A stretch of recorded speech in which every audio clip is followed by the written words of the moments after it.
Veterans Day here on Shenandoah University's campus, 11/11, marking the official start of playoffs being active in both leagues that Shenandoah Esports is competing in, and we've got teams still running in both. Tonight, round one of NECC Division 1 playoffs of Super Smash Brothers, Shenandoah University taking on the University of Michigan in what should be an extremely close and exciting series between two teams out of 8 that qualified for this playoff bracket, all extremely high-performing teams, all with very impressive wins to get them to this point, which means we've got some mental warfare here today. Exactly. We may be Shenandoah fans, but today we are anti-Michigan. Hi, everybody. I'm Chris Clayton, joined alongside Ben Kincaid here in the booth in Winchester, Virginia, preparing to take you through what should be a very fun series here tonight. Yeah, this should be an absolute banger, right? Michigan and SU both very evenly matched teams here coming out of their groups. You mentioned top 2 out of 8 in the groups advanced into this playoff, and top 4, advanced into playoffs from groups. And I mean, all of the teams that have advanced are pretty darn good, if I do say so myself. So expecting a very, very good series between these two teams. Yeah, it's one thing to have, a 64-team playoff, and you've got all these crazy mismatches, round 1, round 2, whatever. You've got very elite teams mixed in with some teams that barely make the cut. This is not the case, right? These are 8 very, very well-deserving teams that have made it this far in their season through grueling groups, which we can take a look at here at how Shenandoah made their way to this point in the season, dropping only a series to Northwood and one of the 2 Fisher teams. Yeah, I mean, this has been an incredibly close group, right? I mean, wins over UCF, a very big win over UCF, tying them for second place, but they, of course, have that head-to-head in favor of SU with that win. A win over Houston, I believe as well. Of course, Northwood, the giant that they are, 7-0, the top of this Group A in Division 1. But you can see the competition just in this group alone, what SU was facing off against, not to mention Group B, where the University of Michigan comes from, right? Fisher College Varsity, 6-1. Winthrop up there as well. Michigan ending this group of death almost with a 4-3 record. Yeah, these are 2 very strong groups. I mean, these are the best 16 teams in NECC Smash Bros. It's that simple, and Michigan getting some crucial wins over teams like Akron, where now we see the 4-3 record maybe determining the results of this, but getting map wins, or set wins, I should say, over teams like Winthrop and Fisher College up there. This team can very much hang, even though they are just 4-3. Yeah, I mean, the losses that they've had are to Winthrop, Fisher, and Akron, right? They've beat everyone else in this group thus far. Of course, Winthrop fielding practically a professional roster over there with that school. A very, very powerful team, of course, in playoffs here as well. So, yeah, is Winthrop's Academy team. Our producer just buzzed that into my ear. So, yeah, good to note that that is the Academy team, but still a top 2 team in this group, a phenomenal team. Yeah, still an extremely impressive roster, even if it's not their main one. And again, University of Michigan taking a game off them. Still very, very impressive. This team is a lot better than a 4-3 record might lead you to believe. But with all that behind us now, that takes us to today. We have our bracket for Division 1 playoffs. Like we said, 4 teams qualifying from each of those groups that we just took a look at. And down at the bottom there is our matchup that we will be taking you through here tonight. Shenandoah University taking on the University of Michigan. 2 teams, like we said, very high performing, but if we take a look at the head-to-head, the stats looking a lot more one-sided than the other. Yeah, if we look at the regular season, right, I don't know if this is the NECC because we were 5-2 in this group. That might be NACE records coming through. So just 5-2 to 4-3, still in favor of SU with that one extra game in their back pocket. Can't remember what the actual game to 1 to loss ratio is, but I mean, if you're going 5-2, you're doing something right in that regard. So both of these teams incredibly close in their groups. You're right. I got a little bit baited there, but with that though, we'll take a look at these rosters, right? Who are we expecting from the University of Michigan? Well, we're expecting to see some pretty strong players all around. Michigan as a state is a very competitive, just what's the word I'm looking for? Just melting pot of smash talent. Michigan, yeah, they all. I don't know what's in. Well, I'm not gonna finish. That's crazy. That's crazy. I didn't mean to do that. Anyway, look, something's in the air over there, and Michigan produces a lot of great talent. These players, I don't believe, are ranked in Michigan, but I don't want you to be baited by that. The reason I bring that up is because the talent in Michigan is very deep, especially in collegiate, with teams like Michigan State and Northwood, obviously, both reigning from Michigan. These are maybe not players you've heard of, but I expect a lot of things from, frankly, all 4 of the players on your screen. Yeah, I mean, you can look at the players, or the characters, rather, that they play, too. I mean, Min, Kazuya in there, Byleth, and Fox, a lot of pretty solid characters when it comes to Smash Bros. Of course, some of the scarier ones are 3 of them listed here, Min, Kazuya, and Fox. Very fast, very range-oriented, and very momentum-based characters when you look on the side of Michigan. But as we take a quick peek at what SU is running here tonight, is of course the tried and true roster that we've had for the last couple of weeks. Eyes, Willie, Kip, and Igloo on their respective characters. Yeah, and again, the big storyline of this team, right? 3 very much proven anchors, 3 very solid pieces of this roster. And then the introduction of Eyes there on your right, a member of this team who has been a recent addition, a freshman here at Shenandoah University, making his appearance on our Varsity Smash Bros. Team, and looking pretty good, I have to say. I've liked a lot of what I've seen from this player in just a lot of his fundamentals, a lot of his mentality approaching the game. Certainly areas to improve, but he's got a lot of time to get there, and it really excites me seeing the young talent here on this roster. Yeah, I mean, this is definitely a roster that is very defined in what they do, but also still building a lot of talent here through Eyes, through AJ as well on the Falco that we saw earlier in the semester as well. More familiar with that player as we have seen them through past semesters as well, coming in and out of this starting lineup.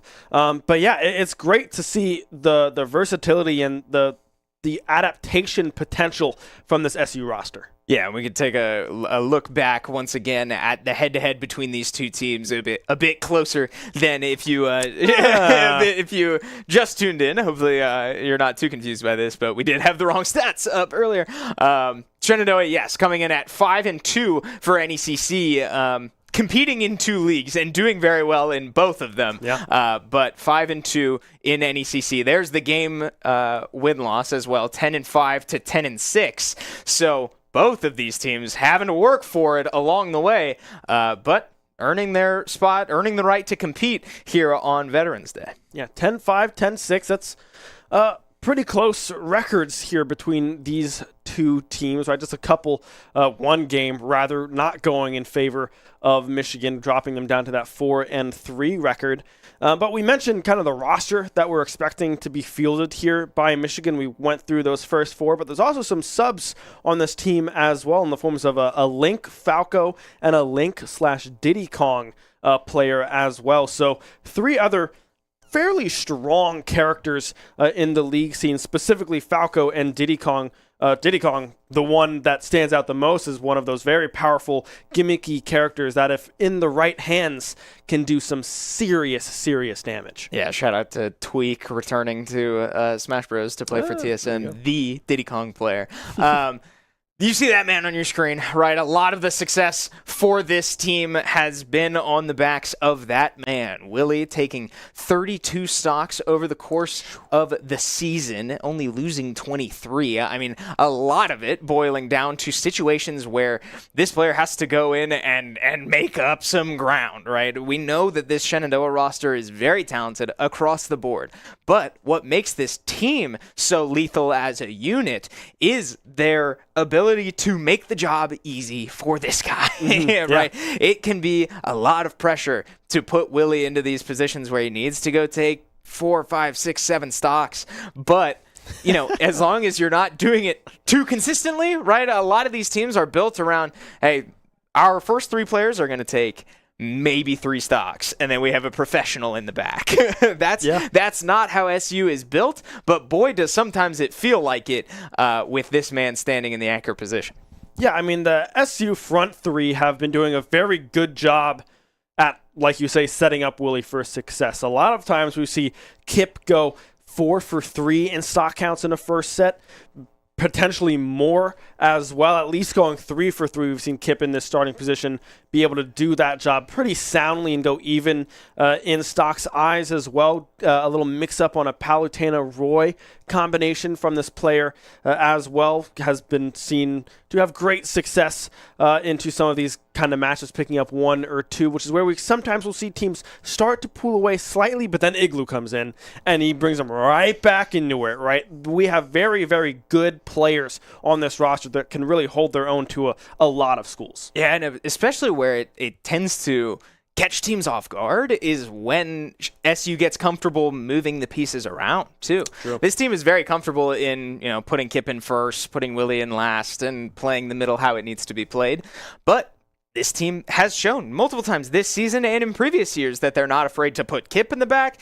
They're not even afraid to put Igloo in the back. That has happened once or twice. I'm not expecting to see it tonight. I never expect to see that, but it's not out of the playbook for the Hornets. So this team is very deep. They have a structure that they like, but they're not afraid to veer away from it if they need to, and that's the type of thing that gets you into playoffs like these with teams like these that can absolutely hang with the best in the country. Yeah, and a lot of that mix-up is Igloo, the coach of this team, just moving puzzle pieces around beautifully, right? Amazing ability to call out what an opposing team is going to do if they're going to start someone new and match up a player into it that is just not thought of, right? I mean, we haven't seen a Willie start yet. I don't think we ever will, but that is a potential, right? If there's an avenue for Willie to go 9 stocks with their 3 or 1 still remaining, I don't think Igloo would shy away from that. Igloo would be like, all right, I think you can take 9 stocks here and set up 3 players in the back to anchor for this last player. Let's just give it a shot and let's see what happens, right? Igloo is not afraid to move around these pieces and try to call out strategic moves from an opposing team. Yeah, the amount of research and preparation that this Smash Bros. Roster does is, in my humble opinion, unparalleled in the collegiate Smash Bros. Scene. This team does so much research, so much, strategic planning for the full week leading up to their match, or 4 days leading up to their match, depending on how the schedule goes, whatever. But this team puts in the effort, and that's exactly what has got them to this point, right? This has been in the making. This team has been through a lot. They're very experienced. We said it. Willie, Igloo, and Kip all being on this team for many years now. And Igloo, unfortunately, on his way out, preparing to graduate. Yeah. But, yeah, this team has put in so much effort over the years, and it has amounted to this semester being, I would say, their best performing semester that they've ever had. And a lot of it does boil down to, the scouting, the preparation, the strategic planning well ahead of time that other teams just can't match and are never ready for. And it's largely thanks to Captain Igloo out there. Yeah, I mean, this team has been doing a great job. We do have the players hopping into the arena as well, so hopefully we'll get this series started here very, very shortly. The name of the switch, by the way, joining on the side of Michigan is Min Squared, which is their Min player. I don't know if that's going to be the case, if that's going to be Min who is going in to face off against whatever SU starter is going to be. But we will just have to wait and see. But that is the name of the switch, and that is the name of one of the players that we have here tonight on the side of Michigan. So it'll be interesting to see if Min goes in first, knowing what SU has on the back end of their roster with that range into a Willie Kazia and or Terry. We'll have to wait and see what that matchup looks like, what the selection is. But for the time being, the hints are giving Min Min to start. Yeah, worth mentioning too, because we haven't talked a lot about these rosters yet here tonight, but it's scary. That's kind of why we haven't mentioned it. There's a couple characters on this Michigan roster that set off some alarms in my head, and one of them absolutely is Min Min. I think it's a character that Shenandoah specifically has not had to play into many times. I can honestly only think of like 1 or 2 times that this team has played into a Min Min over the last multiple years. But as a character, and every time it has happened, it's a problem. Min Min, just as a character, is very strong into characters like Kazuya, characters like Yoshi, even Pac-Man, can struggle to deal with the range and the capabilities of a Min Min. So I'm curious to see what the game plan is for tonight. I don't love any of the SU matchups into Min Min, but somebody's going to have to do it. And whether it's, investing multiple players into that, hard to say. But I do think, at least on paper, in my opinion, Pac-Man probably is one of the stronger options to deal with a Min Min. And so if Min Min is starting and Kip likely also starting for Shenandoah, I think that's probably the least bad situation for Shenandoah. Yeah, I mean, you got to think that Kip, who has been starting all year long consistently and doing very, very well, would be the one to hop into this starting position yet again here against the University of Michigan. I would like to think that the hydrant plays a big role in that as well, being able to buy some space and give Kip the opportunity to farm up what is needed to even find an approach up against Min Min. But, I mean, the other thing about Pac-Man is that the recovery can sometimes be a little bit telegraphed alongside some of these other players, and Min Min's ledge guard is pretty darn strong. So it's going to be an interesting matchup, an interesting mix-up to see who comes in tonight to start for SU, but we'll just have to wait and see. Would like to shout out, we have some other anti-Michigan people in the chat. My father. I will shout out is watching from home. So hey, we got you. It's killing me to say the name of this team every sentence, but University of blank. Yeah, the University of the team up north. But anyway, all that aside, yes, it's gonna be an exciting series. This is a team. These are two very similar teams in that. Again, nobody here is a superstar, right? Nobody here is going to go win a major next week. But all of these players complement each other so well in a crew battle setting. And that has shown through teams like Shenandoah and the University of Michigan that can still be a winning formula in a scene full of literal professionals. So I'm very excited to get into game. It sounds like, teams are doing their pick bands and stuff. We're getting through the process, and we'll get into game here shortly. But I'm very excited to watch this. Yeah, I mean, this is going to be a treat for us Super Smash Bros.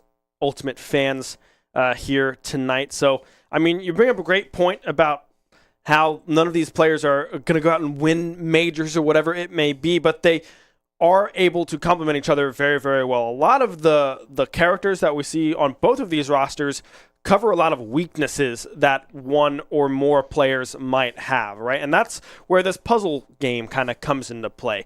You need to be able to put those pieces into the right answers, right? You don't want to accidentally match into a bad matchup, and then all of a sudden that can snowball into other bad matchups, right? You want to try to even things out and match things up in a way that you have at least an even matchup at the very least, or an advantage one way or the other. So we'll have to see what it looks like here tonight, as we do look like we might be either hopping into a button check or a game, but it is Pac-Man up against Link here. I'd assume that is going to be AK-160 or Sandstorm on this Link character.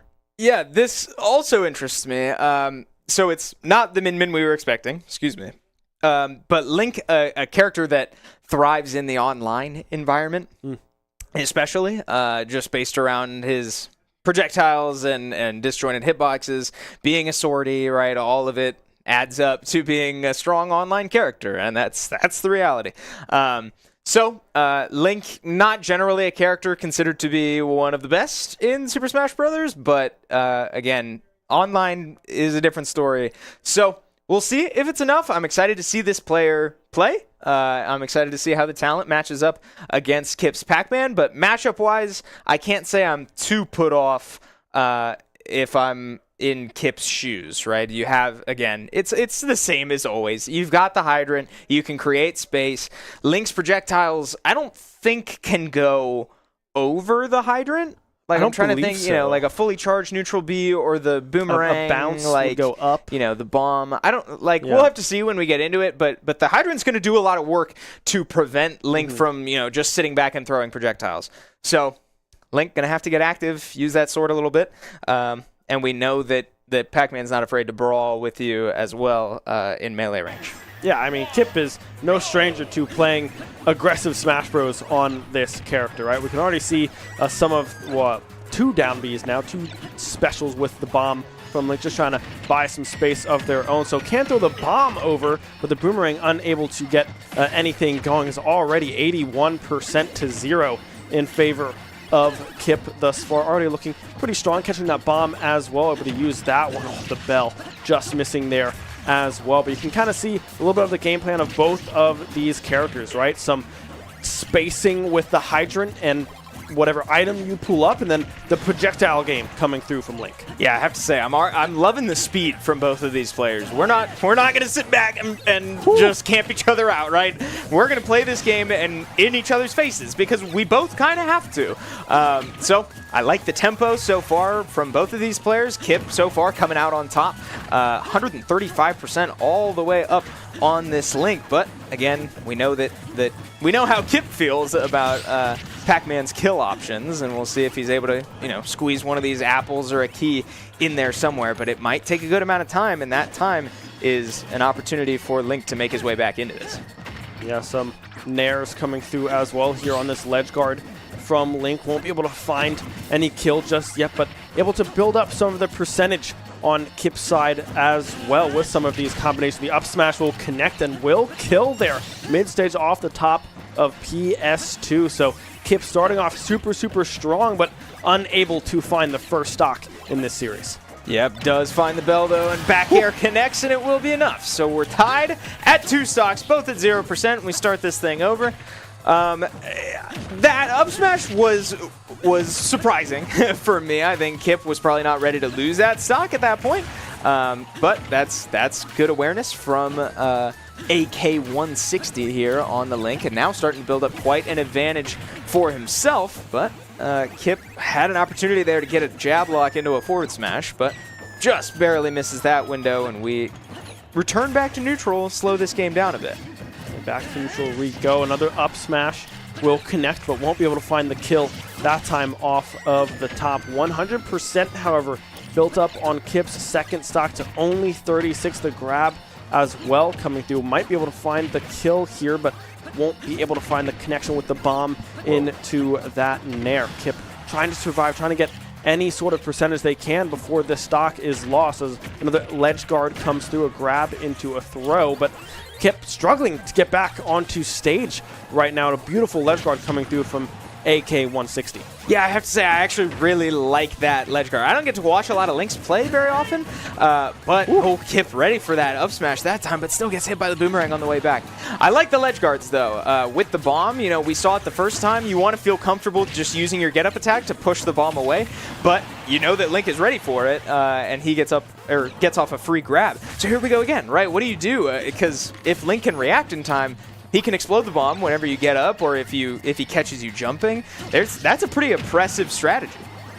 Yeah, I mean, right now, Kip surviving barely at 180%. The key landing there as well, but unshielding with the detonation of that bomb secures the second stock in favor. Oh, the side B, just barely missing out. The down air will be able to connect, and that'll tie up this stock count 1-1. And a fresh new stock for pretty much both of these players. We'll have to see what school comes out in an advantageous state here after this very, very close first set. Yeah, I'm struggling to get a read on these two players and how they play around each other. First stock, Kip looked very loose, very confident in the sort of fast-paced, close-range style of play. Ultimately lost his stock first, but was quickly responded. Then stock 2 went very much AK-160's way. Kip loses his stock first, quickly responds. So it's been a weird trend so far this game, and I feel like the play styles have changed multiple times between these two players as they start to learn more about each other, right? We saw Kip shielding the up smash at center stage that he died to on the first stock and got hit by on the second stock. So little things that these players are starting to catch on to, but very close now as both of these players only have one more stock to work with.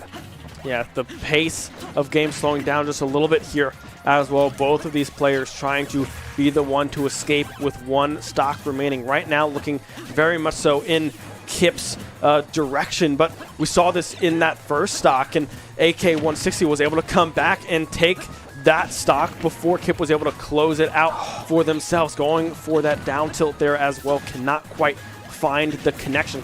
Could have potentially been a stock-ending ledge guard off of that one. Both of these players whiffing in the air there as well. Dangerous percentages for both. Yeah, I think you can start to see the nerves coming out for both of these players as Bell is put right where it needs to be, but Kip walks up a little too aggressively and gets hit by the get-up attack that would have confirmed a kill, and now Link gets the up air, goes up to take the stock. The nerves getting to both of these players, but AK-160 the one to come out on top to start this one.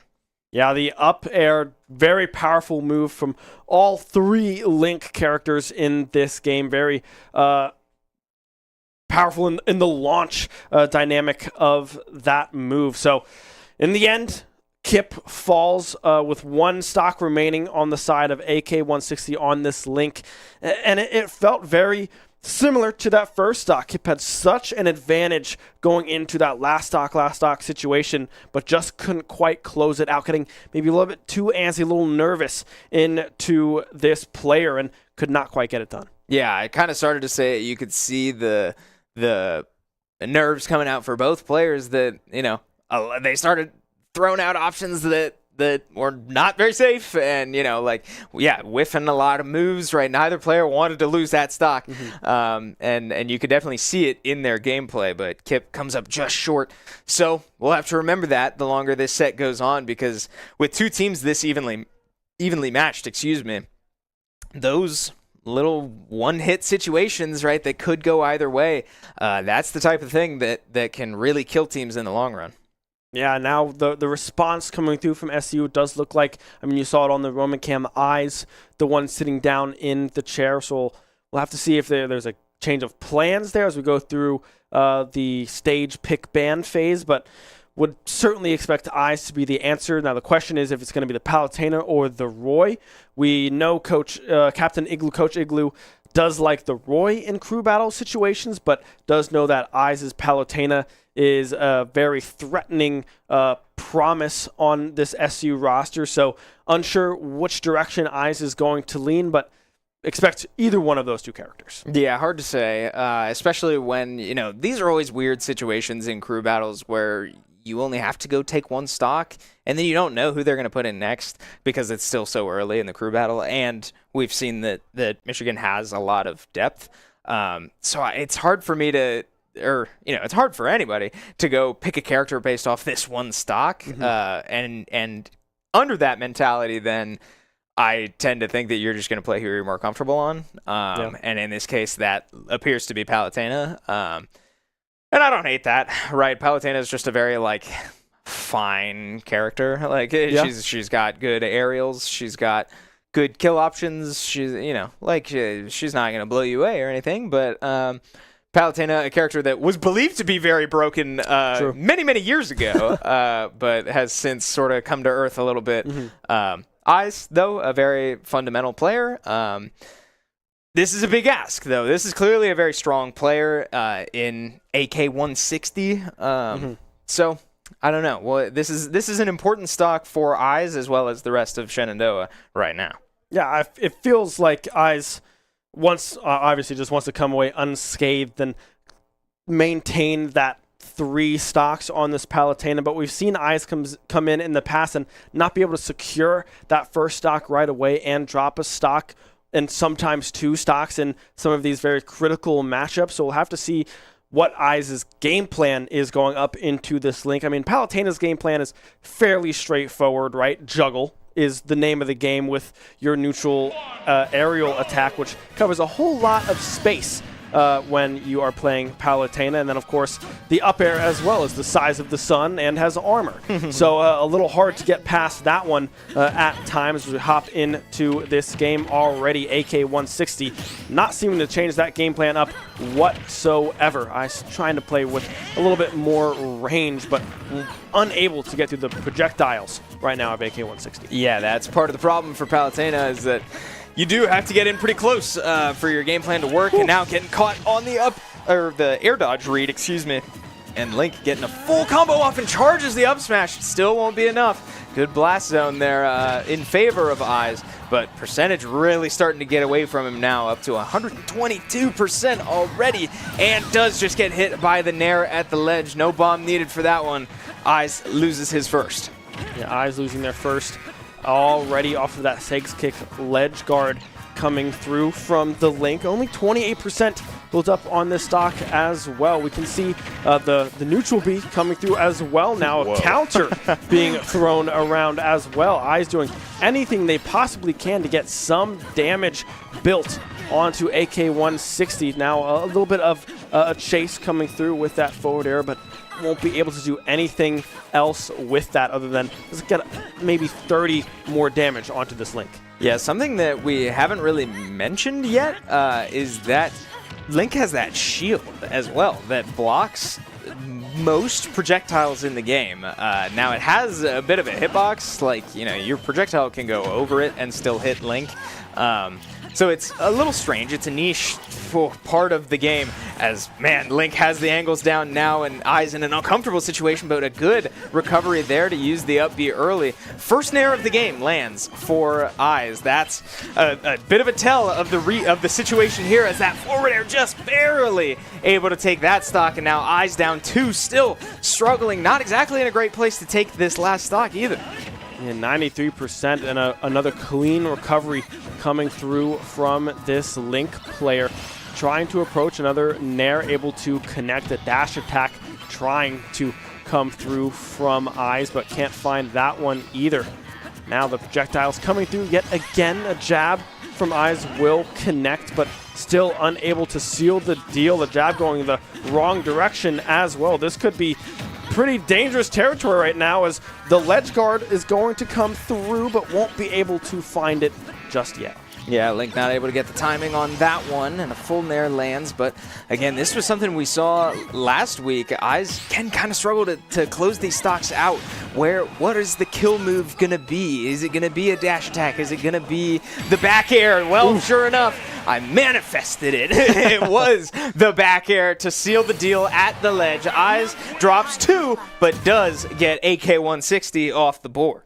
AK-160 finally out of the way, but now it's at 9-7 stock count in favor of the University of Michigan, and still some heavy hitters on the side of Michigan still to play. I mean, we still have a Kazuya on the board, a Minmin, a Byleth, Fox, a Falco, and now, or I would assume it would be Sandstorm on the Diddy Kong as they also play Link, and of course you cannot duplicate characters in crew battles, so still a lot of firepower on the side of Michigan. I'd be interested to see who goes in now to clean up this final stock on this Palutena. Yeah, hard to say, but whoever it is, I think it's kind of bad news already for Shenandoah, especially given that I am fully expecting to see that Kazuya and the Minmin.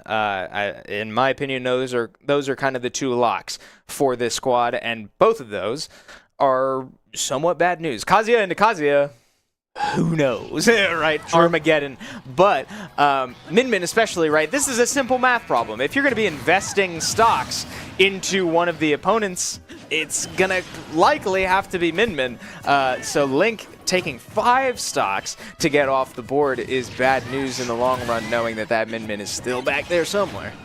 Yeah, definitely something that we're used to Kip being able to do right in that front end starting position. Very close to surviving with that last stock, but in the end of the day, Kip went down and Eyes drops 2 here, now up against this Link player. So SU definitely feels like they're in a dire situation for Eyes to come up with a performance to find 2 stocks here feasibly to try to keep them in this game, going down 9-6 and going down to Igloo and Willie with the last 2 players remaining on this SU roster. Just does not feel like a place that you want to be in against a very stacked and large roster on the side of the University of Michigan. Right, that's the difference. Willie's no stranger to going in and taking 7 stocks, but this is not one of those teams where that's just going to fly or that we could ever expect it. I can never rule it out because he never fails to surprise me in those moments, but this is not a team that I see that working against, especially more than once.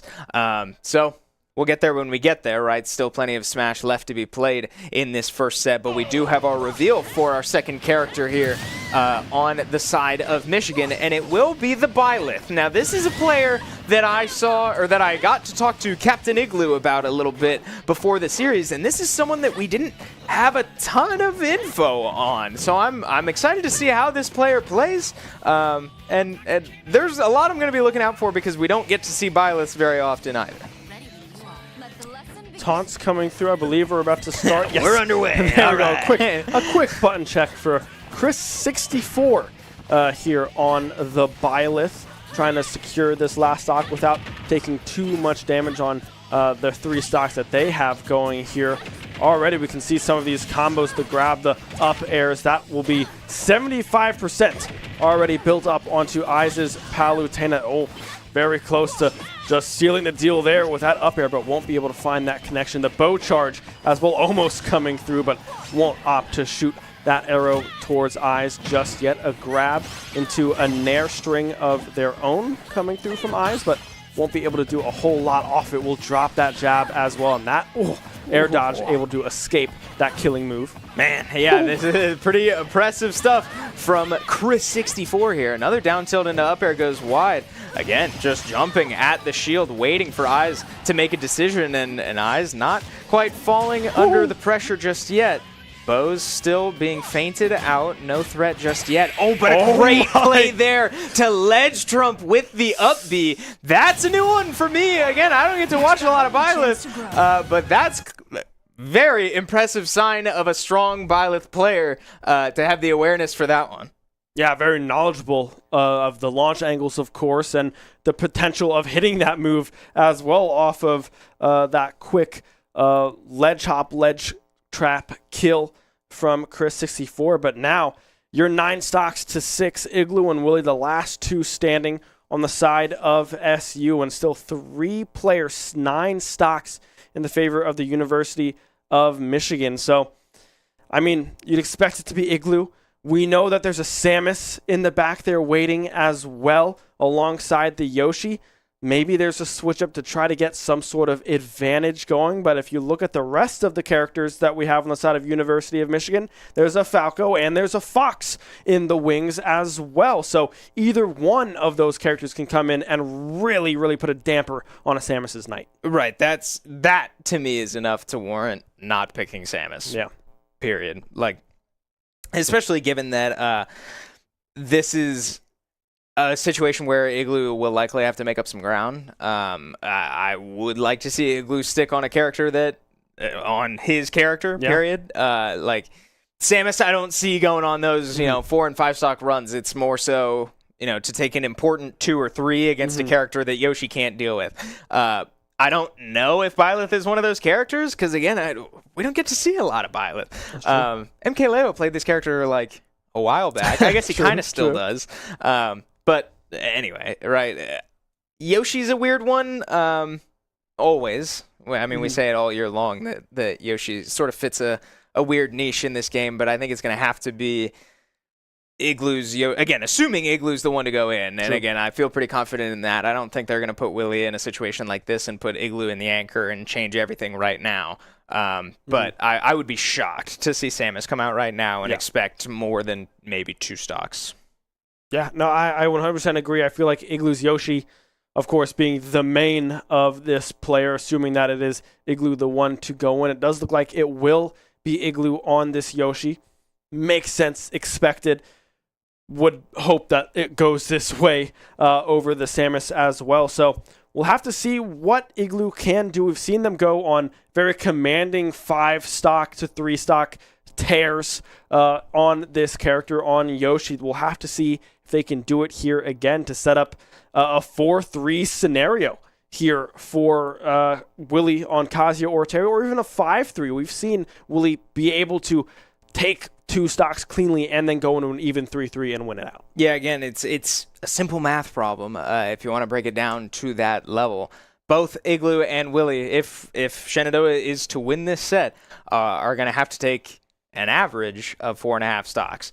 That's a lot to ask. Yeah. I mean, it's as simple as that. It's hard to ever ask for more than 3. That's sort of your designated job in crew battles. Obviously, roles shift around depending on your team's structure, but this team especially, I feel like, is very evenly dispersed. So to ask any player to perform to that level is going to be hard. But if there's 2 players to do it, I'll tell you what, it's these 2, man. I feel like I say it every time Igloo's on our screen, but he is cold-blooded. This player is no stranger to taking very important stocks in very important situations. So we'll see if it's enough to get this one done, as it will likely have to make quick work of Chris64 here and take us into this next player. Now, already doing a pretty good job there with those chase nairs and the up tilts, able to bring up to 91% this Byleth. Another nair coming through there as well. We'll have to see what the ledge guard looks like. Just trying to call out a roll will be the up special instead to come through there. So able to win out on that one. Trying to secure this stock without taking too much damage here to secure a sizable lead, but can't quite find it as they get tossed off the ledge there for just a moment.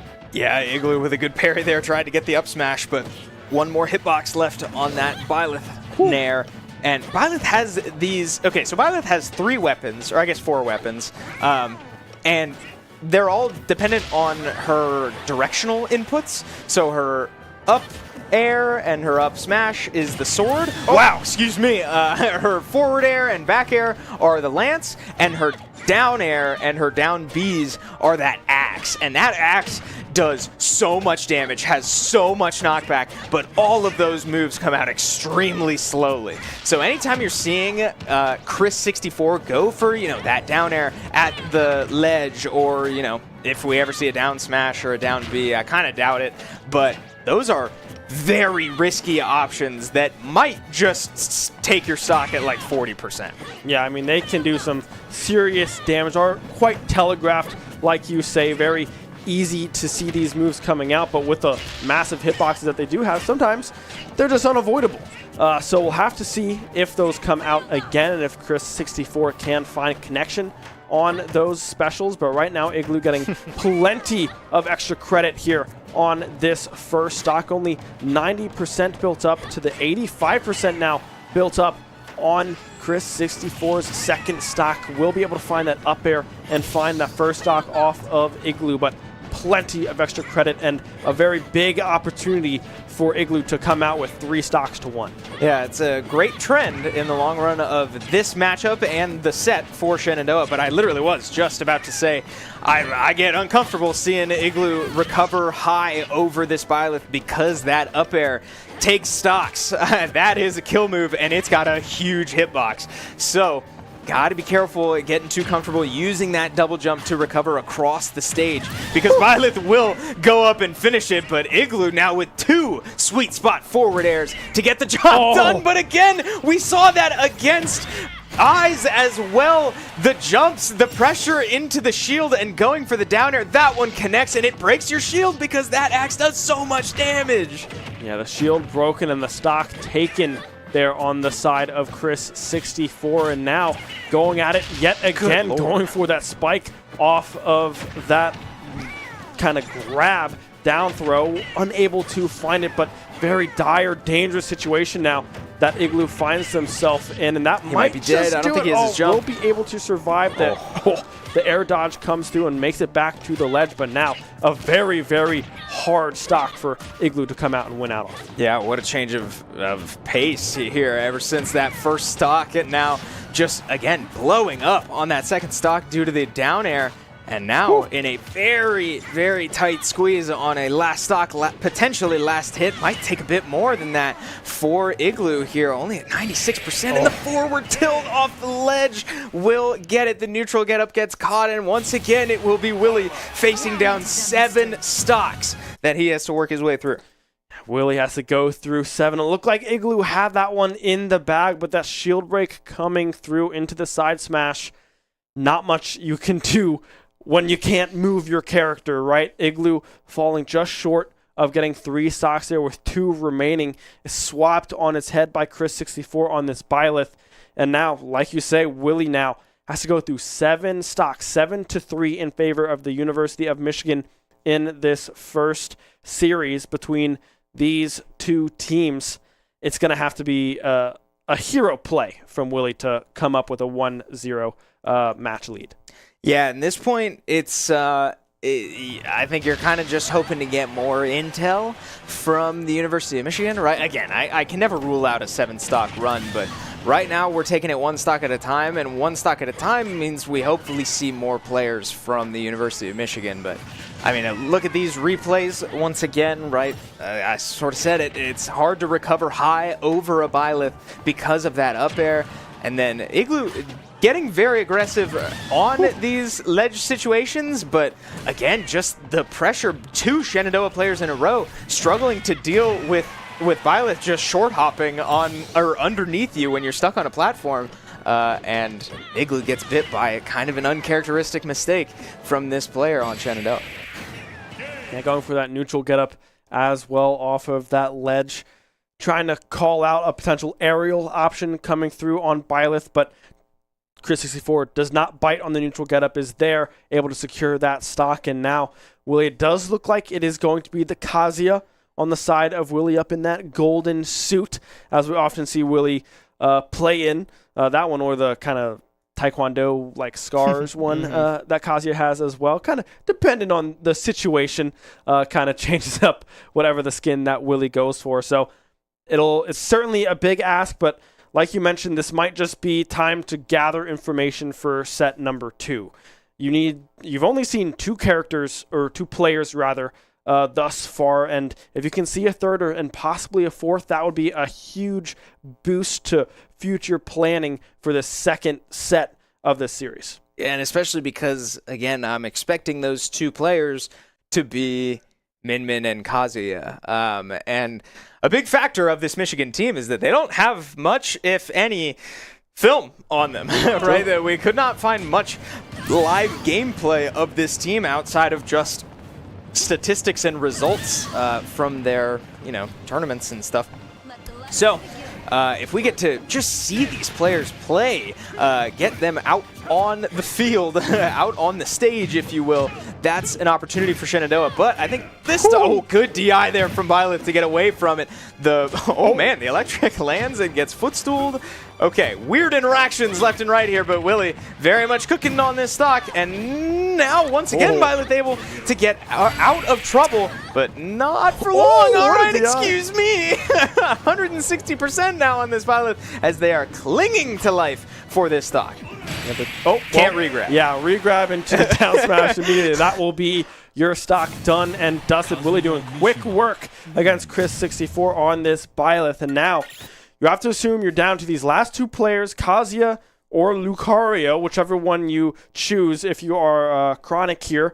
Assuming Kazuya, just with how broken that character is in this game. And then Min, of course, a phenomenal matchup into Kazuya with all that range that you get to play with.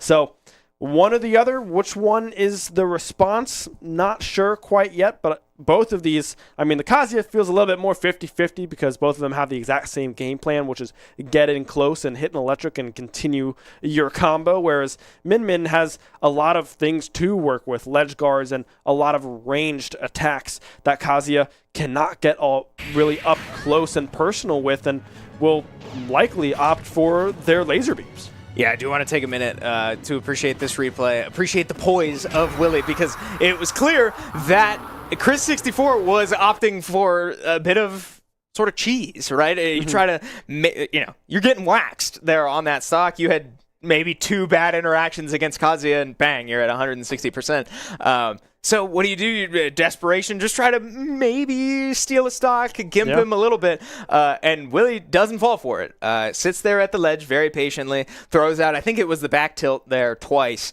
and then steps back, does not get too excited, does not go up and try to down smash immediately, at least until the regrab, when he knows that he can safely. So good poise there from Willie. It doesn't look like much, but that's clean fundamentals. And I hate to say it, but every time Willie does go on one of these runs, it tends to start like that. That's true. I say it every time that thank God he plays Kazuya, because he can just blow up stocks, right? That game lasted 30 seconds. It's like, I feel like I'm whispering because it's a secret, but it's not. It's how Kazuya works, and it turns a 7-stock run into a 6-stock run. Doesn't seem like much, but if you can keep doing that, that quickly adds up, and it could, again, I don't want to get everybody's hopes up, but just like that, we might see a 7-stock run turn into something way more manageable. We're going into a button check here now. We already have the response. It looks like it's min squared or min surd. I don't know if that's a typo or intentional. I think it's min squared. But nevertheless, already into. Whoa, he might have gone too deep. He thinks. Oh, okay, wow, able to recover. Very close. I thought he went down low there as well to try to secure that first stock, but already able to get in the face of this Min Min so far. Not something that we often see in this matchup. Yeah, I've just missed the electric timing there. I might have had a kill confirm, but shake that off, right? It's part of the character. You're not going to hit everyone. It's just try to hit as many as you can. So Kazuya making his way back to stage now, trying to deal with the range, the patience, if you will, of a Min Min. But again, I mean, this is... Oh, wow! The reflector on the laser. All right. Probably won't see Willie go for that one much more, but still living here at 150% and does have the... Oh, the Rage Drive no longer online, excuse me.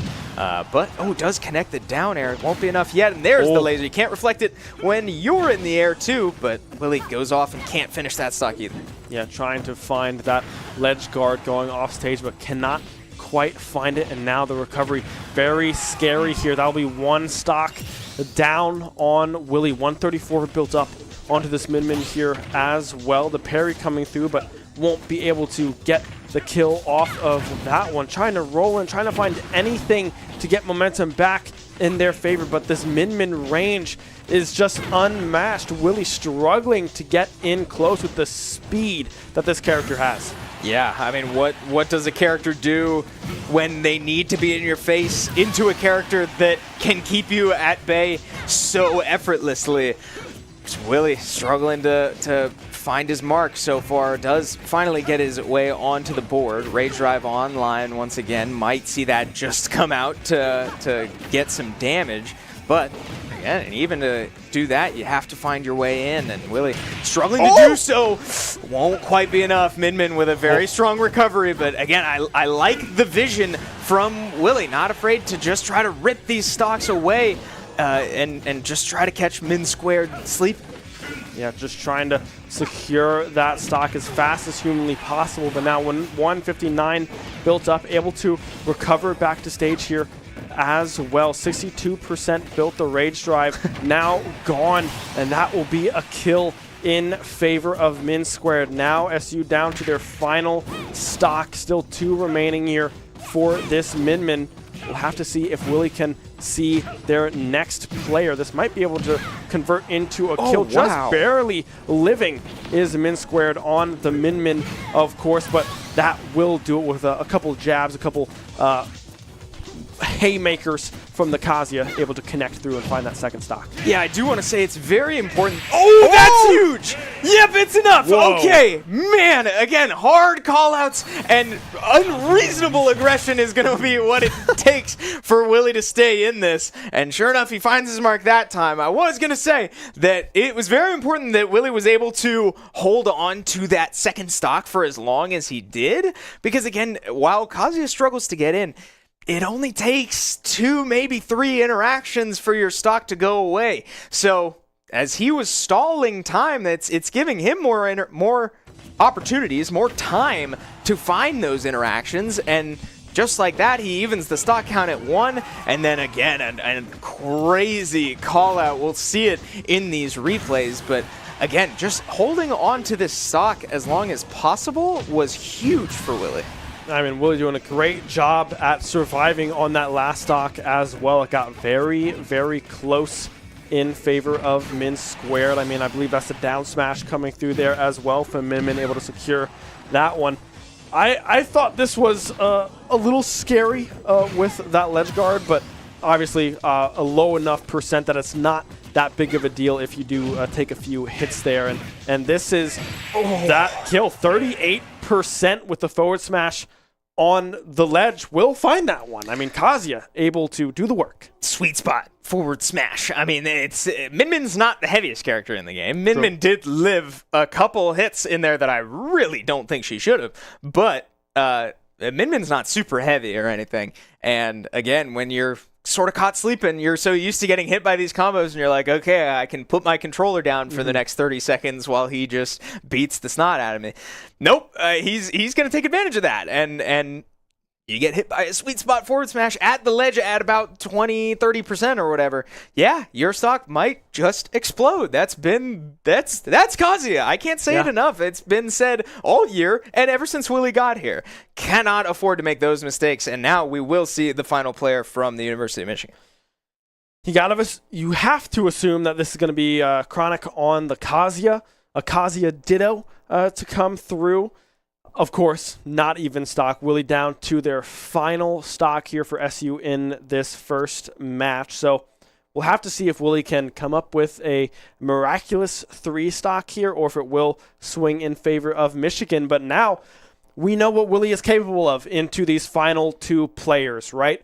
It's up to those top 3 now to kind of figure out what went wrong on their matchups to really set up Willie for success, because we can see that Willie is capable of beating out this Min, and we'll see how this Kazuya matchup goes as well. If you have a couple more stocks to play with, if it goes back in Willie's favor as well, we'll just have to wait and see, but already Willie performing very, very well. Yeah, and again, even if it's not the other players for Shenandoah getting playtime right now into the other players for Michigan, it's intel. That's very important. Sure. We're getting to watch these Michigan players play the game, and that's enough for the rest of Shenandoah sitting behind Willie to pick up on little habits that might give them an advantage next time they're in the game. So this is a very important run for Willie, as now we do get our final player in for the University of Michigan, and it's a surprise for me as we don't quite yet know which player this is. Yeah. This is one we knew about, on a character we didn't know about, but we certainly did not have inkling on any of our lists. Yeah, all right. Name is Michigan. Nobody knows. Yeah, we have no clue, but nevertheless, Inkling is the one to come through on the side of Michigan. A light character, so Kazuya very capable of finding kills quite quickly if they are able to come up close. But already, I mean, the Inkling playing extremely well, already building up 51% onto Willie's Kazuya thus far, playing with incredible speed and not allowing Willie to come up close and personal to find these electrics. Yeah, Inkling's such a weird character in this game with the mechanic based around their ink. The more ink you have on you, the more damage and knockback you will take. So you'll see a lot of the neutral B coming out from Inkling, just the, shooting the gun as that stock goes away. But Willie taking a good almost 90% so far, this Inkling. Got some movement, looks pretty good, but man, how about this Michigan roster really pulling out the weird picks here today?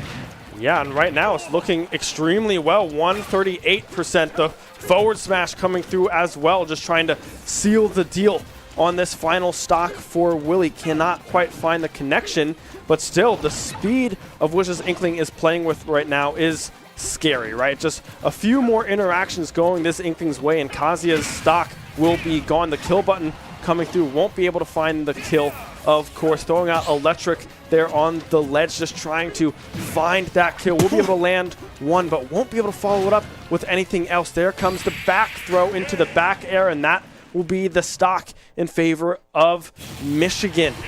A mix-up coming through, but one that pays off.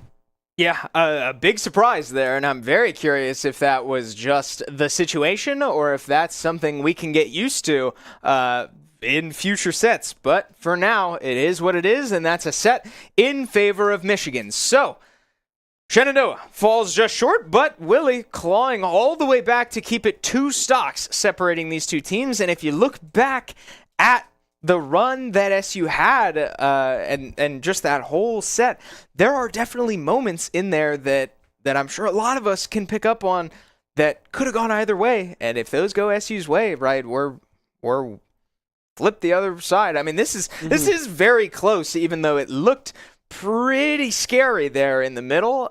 These two teams, again, we knew it, very evenly matched, but a lot of it, again, off the shoulders of Willie. Yeah, I mean, we'll have to see if those little interactions get cleaned up on the front end. I mean, we know Kip was very, very close to escaping with that one stock remaining, just wasn't able to quite find that killing blow. I mean, props to AK-160 playing very, very well on this opening link, securing 5 stocks in favor of the University of Michigan, losing 3 in the end, but did a whole lot of work to help Michigan keep their momentum and set them up in a very, very good spot in that first match. So we'll have to see if the same players go in here again, if Michigan switches things up and recognize that AK-160 was playing pretty darn well on that link, and maybe you switch them with the Byleth. But then again, the Byleth was playing extremely, extremely well. Both of those players very capable at taking multiple stocks, and we pretty much saw that in that first set. Right, yeah, I think of the little moments like, yeah, you said it, Kip very close to getting away with his stock, Igloo losing his shield on that second stock, and basically losing that stock for free, right? Igloo basically only played with 2 stocks. Little things like that, right, is enough to swing the whole set. So I'm not too rattled if you're Shenandoah, but obviously it does mean that, yeah, now the room for those mistakes has passed. You get to sort of learn your lesson now, but you got to be able to apply what you learned for 2 more sets now. So, like you said, right, we'll see if Michigan feels the need to switch anything up. I honestly don't see why they would. And if I'm Shenandoah, I kind of don't see why I would either. To me, that just boiled down to those little moments. And if you can clean those up and now sort of settle into the series, right, get the nerves out that we saw at various points in that set, if you're confident enough, it might not need to change anything. Yeah, I mean, I definitely agree with that. I feel like both of these teams performed very well. There was just little outplays here and there that swung in the favor of Michigan or over here to SU. So I don't think there's a whole lot that needs to change on either of these sides other than just some small interactions that we went through. But we will be taking a quick break as I'm assuming a timeout came from one of these teams here. So we're going to go through some of these replays. Don't go anywhere. We will be right back with match number 2 between SU and the University of Michigan.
Hope you got a nice snack or a drink in that quick little break as the players got to rest for just a moment.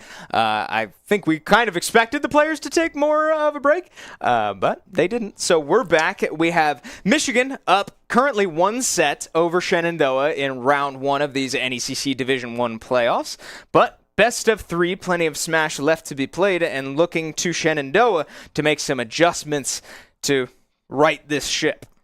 Yeah, and so far, I mean, we saw little mistakes come through from this SU roster that came back to bite them. 2 stocks lost, one very close and one a shield break on the side of Chris64 on this Byleth onto Igloo, right? So some small mistakes. We lose that set by only 2 stocks. Really put in quite a lot of work, taking 5 stocks of their own, much like AK-160 on this link did for the University of Michigan to start off that first set. So adjustments possibly coming through from either side. We'll have to wait and see what those adjustments look like, but SU now needs to play some pretty perfect Smash Bros if they want to move on in this NECC Division I playoffs. Yeah, again, it's hard to ask that of anybody, right? But against these very good teams and in a postseason, right, you're never going to get away with an easy path, right? Yeah. You're going to have to play your best Smash from here to the end. So this is some adversity for Shenandoah, something that they have not faced a lot of just over the course of this whole year in NACE and NECC combined. But NECC very loaded, their Division I group very loaded, and Shenandoah did drop 2 series in the regular season, but you'd hate to see them go out in round 1 after that regular season showing. Yeah, I mean, they've been playing good all year long in both of their leagues, NECC and NACE, playing unbelievably well. I mean, they're still in that NACE bracket as well. They I can't remember who they beat now, but they go up against UNCG. FIU. Again, FIU. That's who they beat. They beat FIU. Now go up against the UNCG in NACE round 2. Another 2 very, very good teams that they have gone up against. So this SU roster, not unfamiliar with very good teams and having to adjust on the fly. We'll just have to see if they can do it successfully here tonight and pull off a 2-1 victory against the University of Michigan. Yeah, and I'm very curious to see what the adjustments for both sides will be. We do have our reveal on our end, and it looks like it will be Eyes starting for Shenandoah into AK-160 again on this link. So a mix-up here and a bit of a scary one if you're SU, given that we did see these 2 players go at each other in set 1, and AK-160 looking extremely comfortable, almost getting away with a 3 stock if it were not for one well-placed back air at the very end of that matchup. But Shenandoah with some faith in their rookie here on this Palatana to maybe get some extra work done and lighten the load later and save that Pac-Man for another matchup. Yeah, still just like we saw, however, in the first set, that Eyes is struggling to get these Nair chains strung together, either shielded or air dodged by AK-160 thus far. 88% built up onto this stock. That was the up air yet again to come through, almost being able to find that shield break. A few chase angles coming through from Eyes, but can't quite connect on anything further. Almost goes down there, possibly going down there to that forward smash. A big launch, but a good DI able to survive that one and recover back to ledge. We'll see if they can recover fully. Looks like they will be able to do so. Yeah, 134% now on this Palatana. Getting pretty uncomfortable, but hanging on to this stock, and that's been one of the things that has impressed a lot of us here at Shenandoah about Eyes, has been his ability to hold on to these stocks, to sort of make you work for it, and now gets a good string of damage here to start to pull this thing back. 96% does land the last hitbox of that Nair, and now has some serious momentum going. Will lose that stock, but not after getting a lot of damage in response. And 96% built up, going for that initial grab, won't be able to connect one Nair with a good launch angle. Goes for the jump call out, but will not be the recovery that AK-160 goes for, and now we'll have to see what Eyes can do. Already 42% built up, some good extra credit coming through from AK160 on this link yet again. Eyes struggling to find this kill. This might be an angle that they were looking for, but the boomerang on the way back, of course, prevents the ledge guard from coming through. Yeah, I have to say, if you're the SU backline here, watching this game, Kip, Igloo, and Willie, I'm feeling pretty good all of a sudden, right? Eyes in a pretty solid state here now, hitting nairs at 130%, placing the side B right where it needed to be. Down tilt goes just wide, but again, if Eyes is able to take this stock relatively quickly, all of a sudden you're tied at 2 stocks, down a good amount of percent, but you're poised to be in a decent spot. The reverse up B there does scoop Palutena, but barely able to make it all the way back to the stage, and now gets Link off stage the other direction. Yeah, we'll be able to make their way back to the ledge, trying to call out that jump yet again with the up air. The back throw, just barely unable to find the kill, and the air dodge through the side B as well. The explosive coming through, almost getting their shield broken. There was Eyes, but in the end still able to find that launch. But you can see so much extra credit, 174 built up onto this Link stock as well. Eyes still struggling desperately to try and find this first stock. Yeah, can't find the kill moves. It's a lot of the dash attacks and the side Bs, the down tilts at ledge. That time does just drop from the Halo platform, and I believe that was a forward air. I felt like I blinked and I missed it, but finally, Eyes on the board, does lose that second stock, and all of a sudden what I was talking about, SU being in a pretty solid position, seems to have closed a little bit. It's going to take quite a different style of play here from Eyes to maybe come away with a second stock or more. As we see the nairs again coming out, you can come to expect that from any Palutena in these low percentage situations, but just struggling to get around this Link. They're doing a great job as well to find that chase grab. Is AK160 a potential killing threat? We'll be able to find the grab as Eyes goes for the down throw, but can't connect that into any nair chain follow-up. A shield coming through again. Up air will connect once, but can't follow that up with anything else of their own either. 105% is what Eyes is working with on this final stock. 65% for AK160, and that is going to be an unfortunate SD coming through from Palutena, unable to grab that ledge.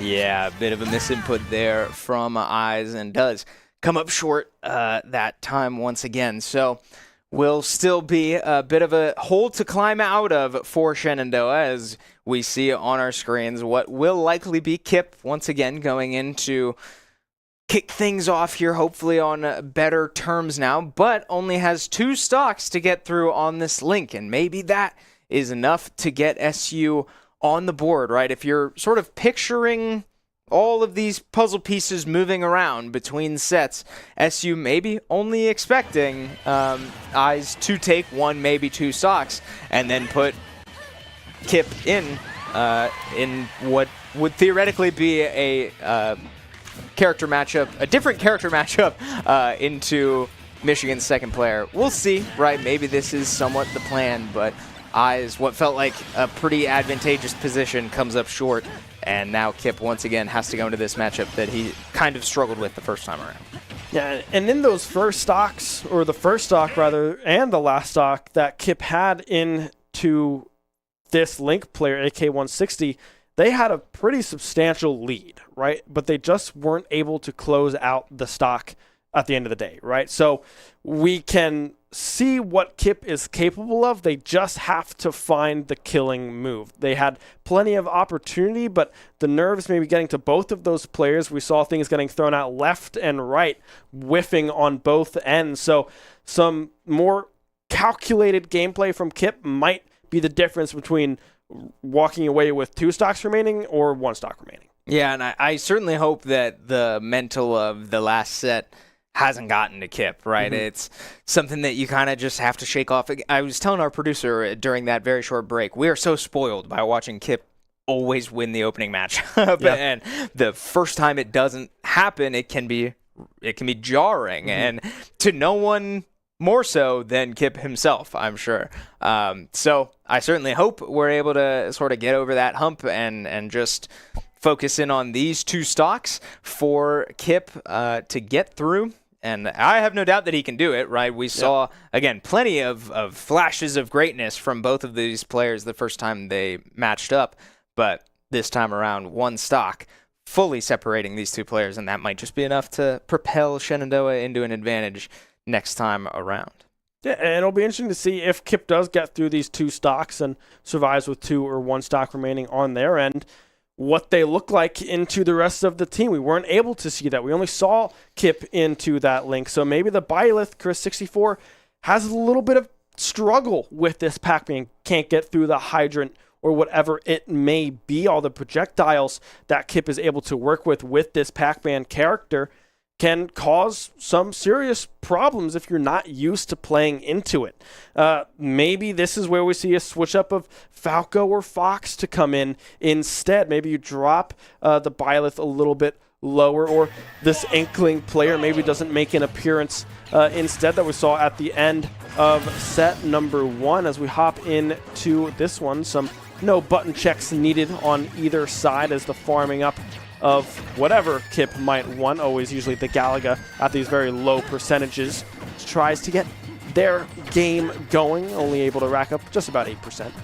Yeah, and again, we saw at the start of the first matchup between these players, it was extremely fast-paced, and I loved that at the time, especially because it was going Kip's way. But I would love to see more of that from Kip if he's able to, right? It's always hard to approach a Link that's throwing out these boomerangs and has combos like this. But we also all know that up B is not very good. So it's not able to take that stock, and that time not even able to connect from the ground. So Kip still just looking to keep the percentage game even. Again, going even with this Link is not bad news for Kip, given that Eyes was able to take a stock. But wow, that forward smash does take Kip's first, and all of a sudden that advantage has shrunken quite significantly.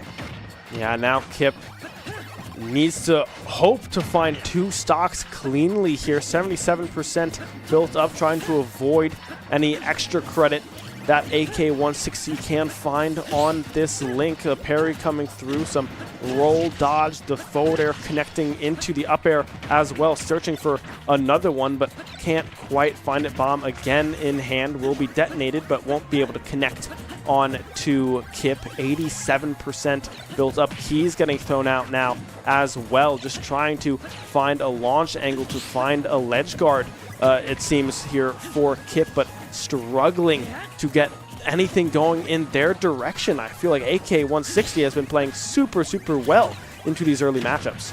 Yeah, now percentage really starting to build up once again for Kip. 90% on his second stock does finally land that bell and confirm it into a forward smash. So Kip back on the board, but again, plenty of extra credit for this Link. And now Kip, only 1 more stock to get through. This is where you're starting to look at sort of gimmicky aggression, but once again does get caught jumping into that up smash at center stage, and that's been a bit of an Achilles for Kip so far through these 2 sets. Gets bit by it 1 more time.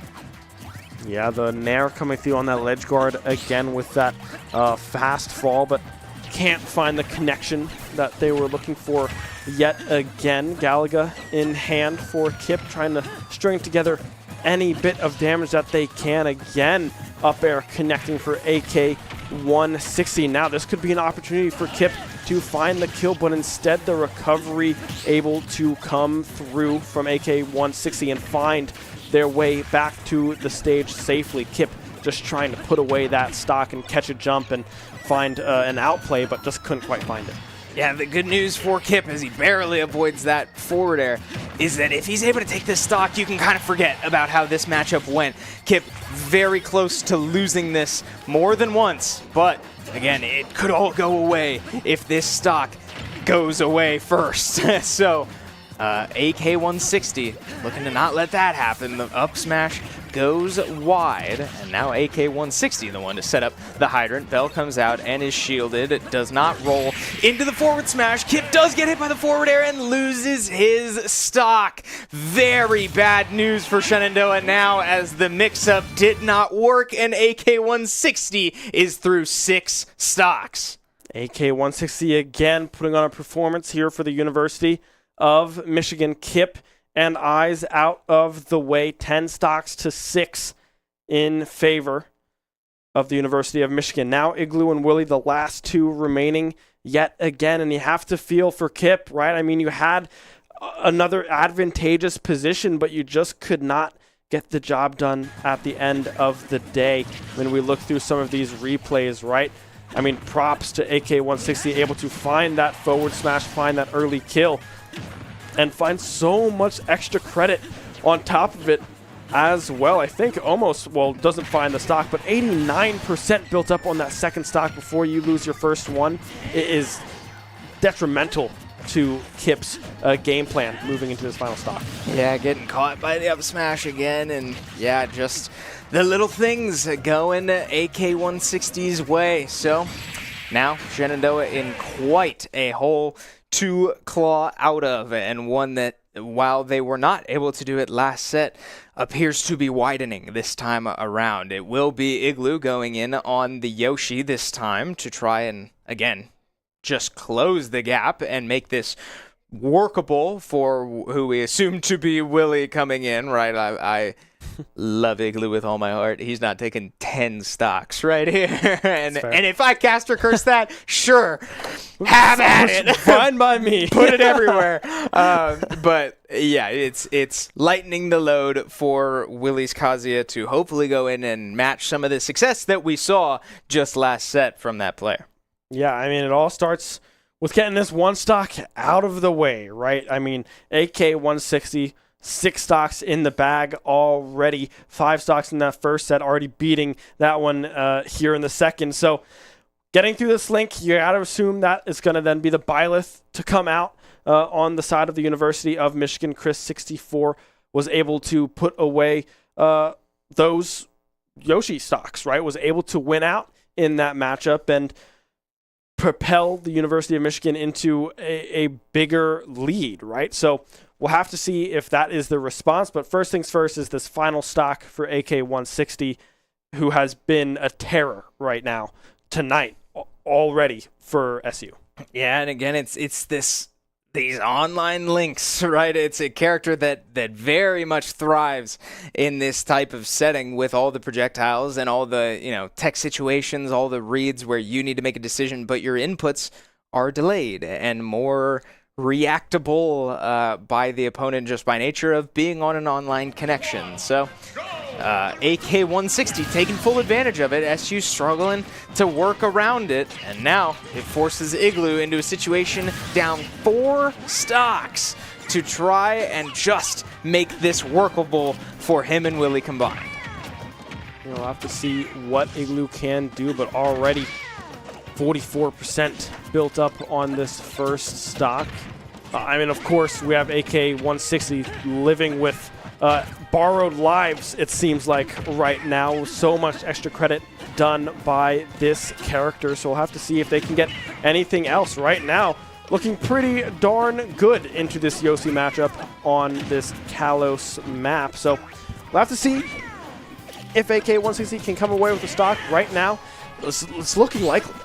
Yeah, very likely, as Igloo now up to 112 would have to play pretty much perfectly, but has not been able to do so through this matchup so far. It's getting hit by quite a few of these projectiles, and the up B's out of shield this time does get a grab out of his own shield and connects it with a nair, gets the neutral B as well, so starting to rack up the damage.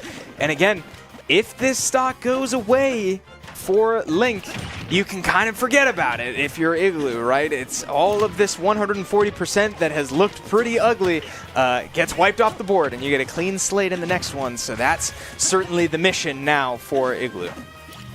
Yeah, both players now in a very dangerous percentage. Anyone can die at any given moment. We'll have to see what the landing guard comes through, but won't be able to find an up smash and up tilt, whatever it may be. Going for that forward tilt, up smash ripped, and will be able to find that stock. Igloo able to survive with 3 when it looked like the AK-160 was going to escape with another stock before going down. Yeah, again, it's that kind of decision making that this type of series is going to take, right? Just literally running straight at you and ripping an up smash to try to get out of that situation. And I mean, you said it when it was looking like AK-160 might just do it again.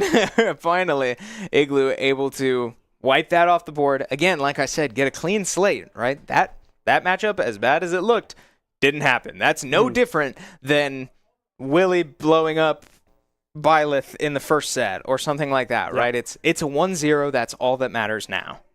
Yeah, and now, I mean, you're through the first player. It's 9-6, still in favor of the University of Michigan by, well, obviously 3 stocks there, but it feels like more with the way that these players have been playing, right? You have to expect that it's going to be Byleth to come in on Chris from Chris 64.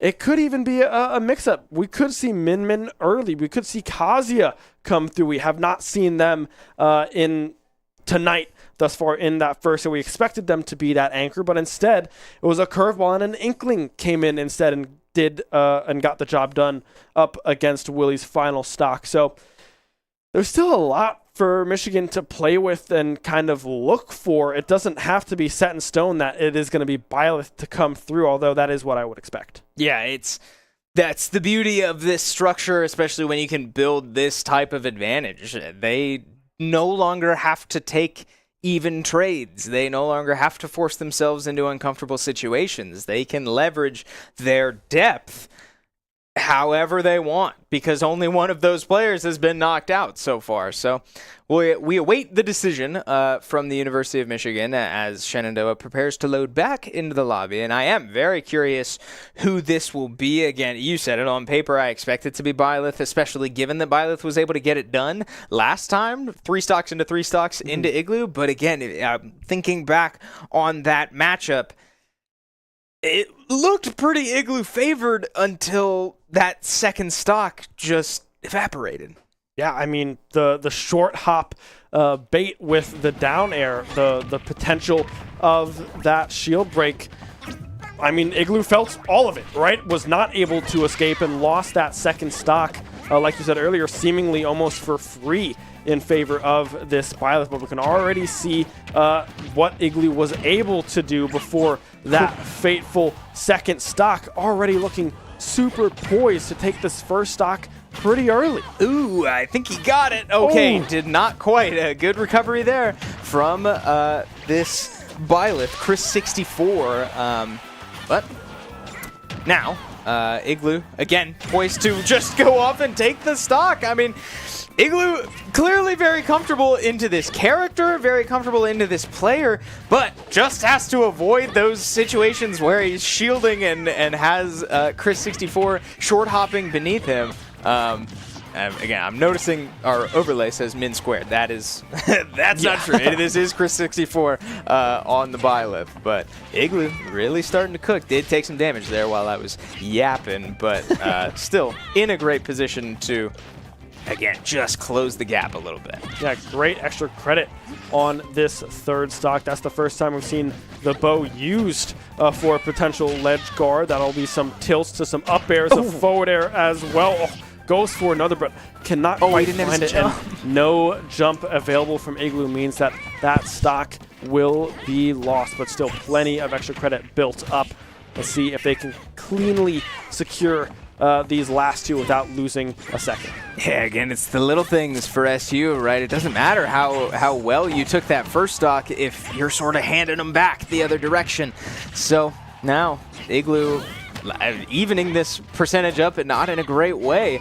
Chris 64 racking up 100% now onto this Yoshi, and gets a scary one, and the falling up air connects on that last hitbox, and in the blink of an eye, Igloo is down a stock in this head-to-head. Yeah, 128% built up.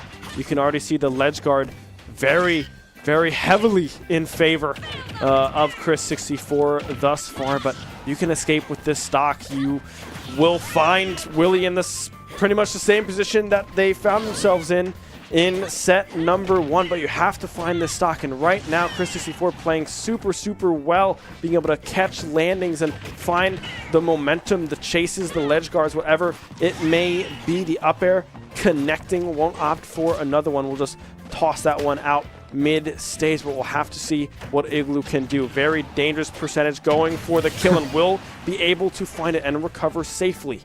It'll be interesting to see if Igloo can come back with yet another one. We've seen Igloo be able to do that before, but the back air connecting, that will be that stock gone, and Chris64 surviving with 1. How about it from Chris64? Not phased at all after how that first stock went. Again, just sort of evaporating. That second stock was hardly touched along the way, and it all stemmed from just a bit of an overcommit from Igloo on his first stock, losing his jump, going off stage, and not being able to make it back. And then again, that second stock going completely Chris64's way, only getting hit by a couple eggs and maybe a sour spot in air or two. So very poised play from this Byleth player to not shake in the face of adversity on that first stock and claw all the way back and remain in the game with 1 stock left going into Shenandoah's last player.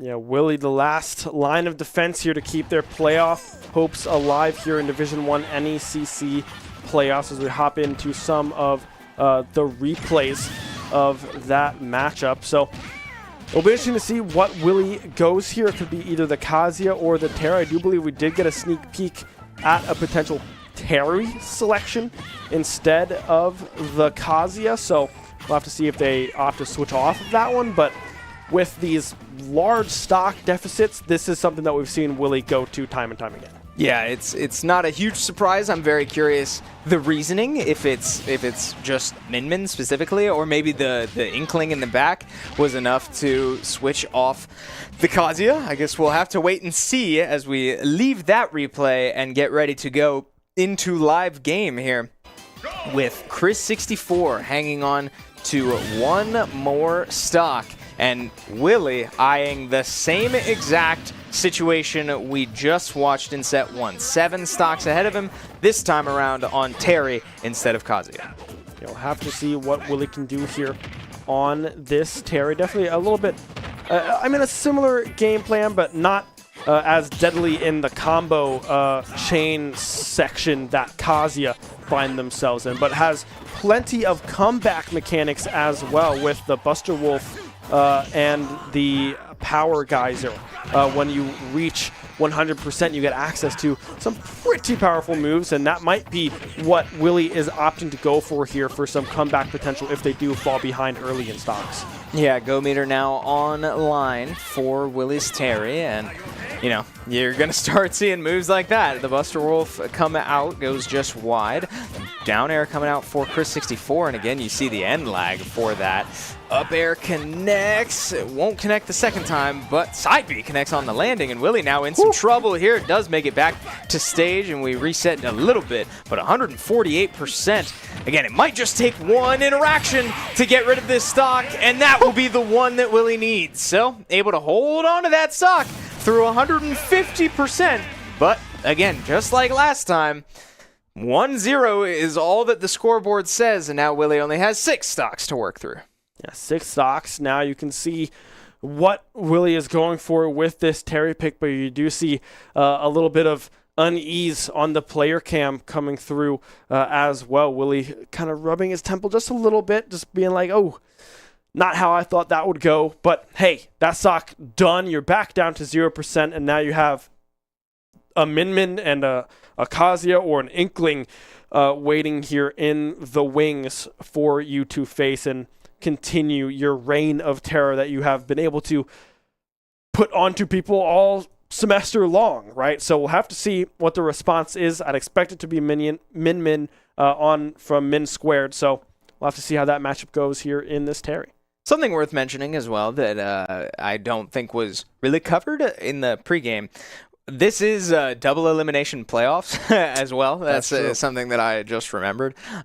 So no matter which team goes down here tonight, their season is not actually over. Shenandoah plays again on Thursday. No matter the result of tonight, just depends on who they'll be playing on Thursday. Await the results of tonight. So worth mentioning. I just don't think it would have been in the graphic that we showed earlier, but I remember that when I was on that screen that I didn't mention it.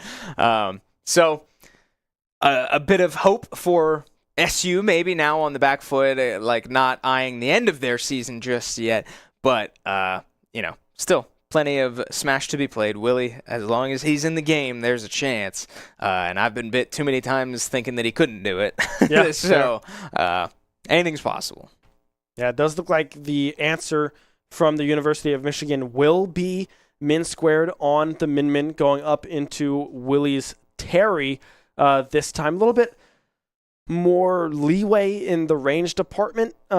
Terry does a little bit better into some of these matchups, being able to get in the air and move a little bit quicker and have a much better aerial approach than Kazuya is able to have, but still a tough matchup for this character. Absolutely, yeah. It's going to be hard for either Kazuya or Terry to deal with a character like Min, but here we go, right? Going to have to figure it out, and Willie, on his way, does still have the jump, and Min again with a great recovery, not in trouble just yet, but how about it? 80% to start this thing off, and a fast fall down to the stage to keep this thing rolling, make it 100% now on this Min, and forced to recover into Terry. Great SDI there to get out of the jab power dunk. But now Willie, again, gets behind, has an opportunity. Shield poke does not confirm with the rising tackle, but 130% jab power dunk does connect that time, and will take that first stock pretty cleanly. One stock already off the board here in favor of Willie. We'll see what Min Squared can do. Another power dunk able to SDI out of that one yet again, falling just below that hitbox, but kick flips, everything going in favor of Willie right now, trying to survive with potentially, it almost feels like it could be. Whoa. That is an unfortunate SD coming through from Min Squared there, setting up Willie for a potential 3-stock now into this Min. Yeah, all of a sudden you're looking down at the bottom of your screen and you're seeing that these players are basically even percents. Willie has actually taken the lead on this last stock, and just like that, you said it. I mean, I don't want to be the one to jinx it. But Willie on the precipice of a potential 3 stocks to even this at 3 stocks with one more player remaining. The auto turnaround, not enough. The rising tackle does not kill off the top. This is normal battlefield. So 130%, not enough to lose the stock, and Min Squared now looking for it all just to try to get on the board before this final player from Michigan comes in.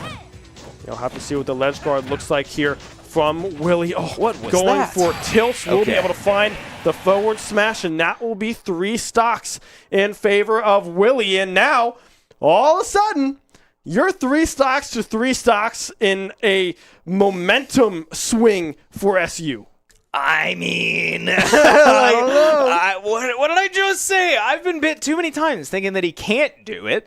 And all of a sudden, again, job's not finished, right? We have an even 3 stocks to 3 stocks, and we did not get to see much of this Inkling player in set 1, if that's who we're going to see again, right? Maybe that was a Kazuya decision. We know that Michigan has some serious depth, but how about these replays? How about these 3 stocks from Willie, completely unfazed by the moment and coming out huge in this matchup specifically?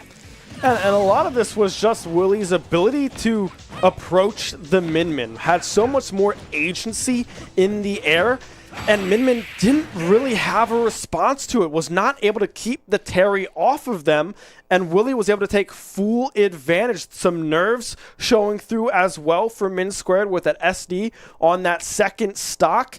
Willie starting to heat up here and on the brink of forcing a set 3. And hopefully breathing some life into this Shenandoah team. If Willie's able to steal this second set and keep Shenandoah alive in the upper bracket, give everybody one more shot at this Michigan squad.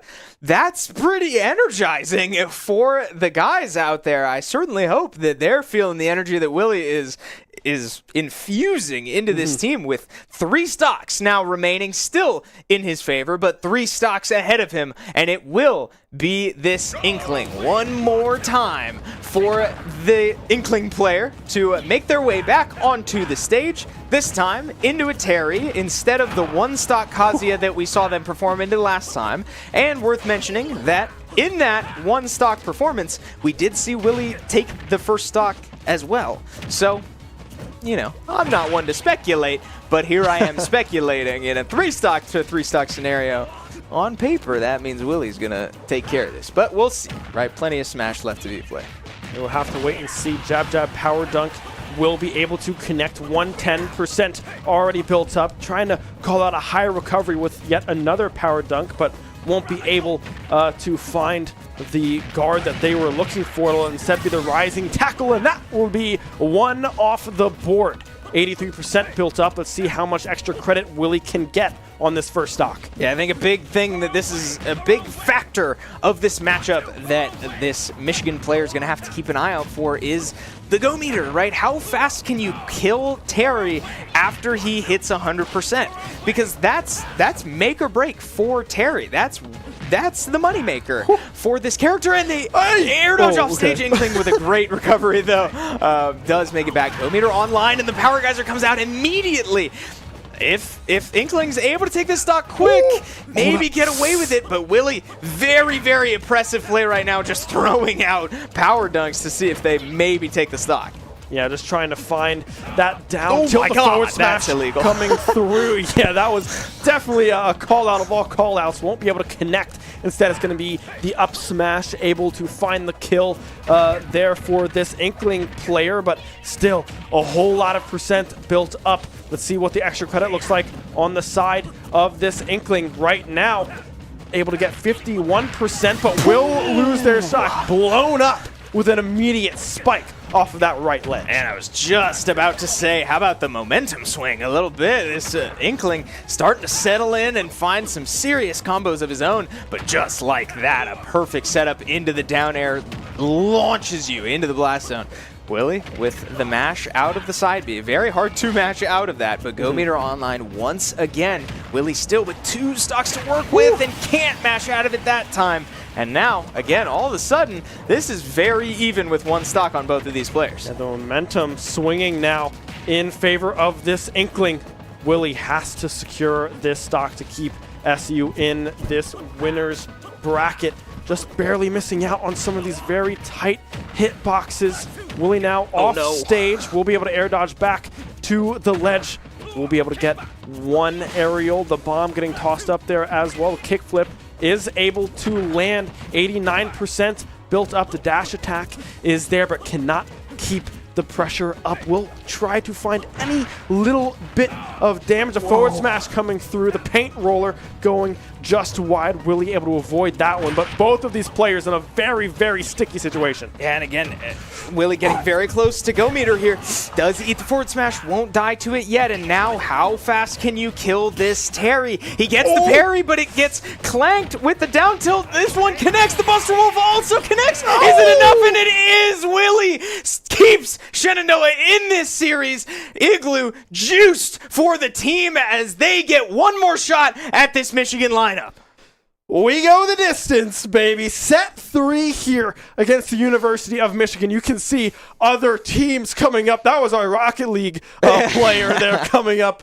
I believe it was. I don't know if I can see them in the back there. But yeah, that was Griff coming up to congratulate Willie on keeping SU in the game, right? The pop-off is there, rightfully so. You keep your winners bracket hopes alive.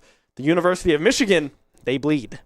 They bleed, and I sincerely hope you can see it in the team. They're both talking to Kip, right? Hey, shake it off, right? We are still in this. We've got 1 more chance to turn this thing around, to fix the early woes that have been getting to Shenandoah, and they'll have one more shot to do it. It seemed so unlikely, especially given how set 2 somehow started worse than set 1. But now you see it on your screen. Some serious decision making now needs to come through for Igloo. You can Who see the goes pondering in? face. Literally, yeah. my. Who goes in and when? Hard to say. He's thinking pretty hard. I mean, Igloo does this every week, right? Is able to play chess when everyone else seems to be playing checkers, right? This captain knows exactly what to do to put his team in a successful position. They were able to do it in that first set or that second set, and you mentioned that it started off worse. AK-160 went 6 stocks instead of 5 stocks instead, right? So it's so interesting to see what well, I think they won more than 6, actually. I think they went did they get no, it was 6. No, it was 6. Yeah. I thought they might have gotten one off of Igloo, but they did not. So yeah, this is a wild turn of events. Willie able to claw back 7 stocks in set number 2 to set them up to go the distance in this overtime matchup, if you will, in set 3. So, yeah, this is a joy to watch. Yeah, let's take a look back at this entire run from Willie, starting all the way back, feels like so long ago. Chris 64 losing that stock, and again, very close to taking the one off Willie. Again, the little things going SU's way on this final run, and now again we'll get a replay of this second stock from Min Min just finding their way off stage and waiting a little too long to recover. Little things going SU's way, again, specifically on the back half, right? When you have these caliber of teams matching up into each other, these little things are gonna rack up before you even notice it. And again, we were all kind of counting out SU in that second set, but just a couple interactions going Shenandoah's direction, and we find ourselves all the way in a third set. Yeah, third set, and man, did this stock get close. This was a terrifying scenario for both of these players. The Buster Wolf is able to connect in favor of Willie, and you got to start thinking, all right, both of these teams have had slight miscues, and it's gone the other team's direction. Set 3. Both of these teams now back against the wall, trying to continue their streak and their momentum into this set. But you have to feel that SU is getting a fire kind of lit up on their side of the screen, right? I mean, University of Michigan, they had it seemingly in the bag, and now we see a mix-up come through for the starter of game number 3. Igloo on Yoshi into AK-160's Link, trying to get this player off the board now. Yeah, this is a decision right here. This is one that I was not expecting, but what it ended up being, right? We all saw Igloo staring at the screen, contemplating what the decision would be. Ends up calling his own number here to try and take care of this Link that has caused so many problems for multiple members of this SU squad. So far, causing all those same problems again for Igloo. Now 50% on the board as we get underway here in set 3. Yeah, bomb in hand. We'll just have to toss that one away. Igloo struggling to get anything going in their favor right now. 72% to 0. The ranged arrows, the boomerangs, the forward arrows as well. Everything seemingly connecting right now for AK-160. Igloo, I mean, this is such a big call out. I feel like you are having in your mind to win this set with at least a stock remaining, but right now AK-160 playing unbelievably well. Wow. And that hero spin will be able to secure that first stock in favor of the University of Michigan. Yeah, not often we see that Link Uppy actually take stocks, but this time around it does surprise me. And just like that, AK-160 able to build up basically an entire stock advantage off the rip here, as Igloo just has struggled to find his way in. Link playing with some serious speed in melee range and not afraid to run away and start throwing all of these projectile options out. He's got his own setups too. Like, we've been seeing a lot of these plays around the bomb, right? We talk about Kip's setups with the hydrant all the time. The bomb is no exception, but the bomb can't save you from a dinosaur jumping all the way off stage to hit you with a sweet spot forward air. Forward air able to find that spike, and all of a sudden Igloo was right back into this game. Still at a slight deficit, but nothing that a good aerial string can't recover. Now 85% though, the bomb landing as well. Our TV has gone out in the back room. We look into the top tiny little box here. The up smash getting ripped from AK-160. Can't quite find the kill. Igloo now fighting back, and Nair going just wide as well. We will have to see how this one ends. Yeah, now 130% on this Yoshi. We're having some tech difficulties in the back room, but we can still see this matchup just very small on our end. Yoshi ultimately losing that stock, though, once again to the grounded up B this time around. And again, we get to see these little bomb setups. See how AK-160 builds up percentage at low percents, as we are now back at full strength here in the back room.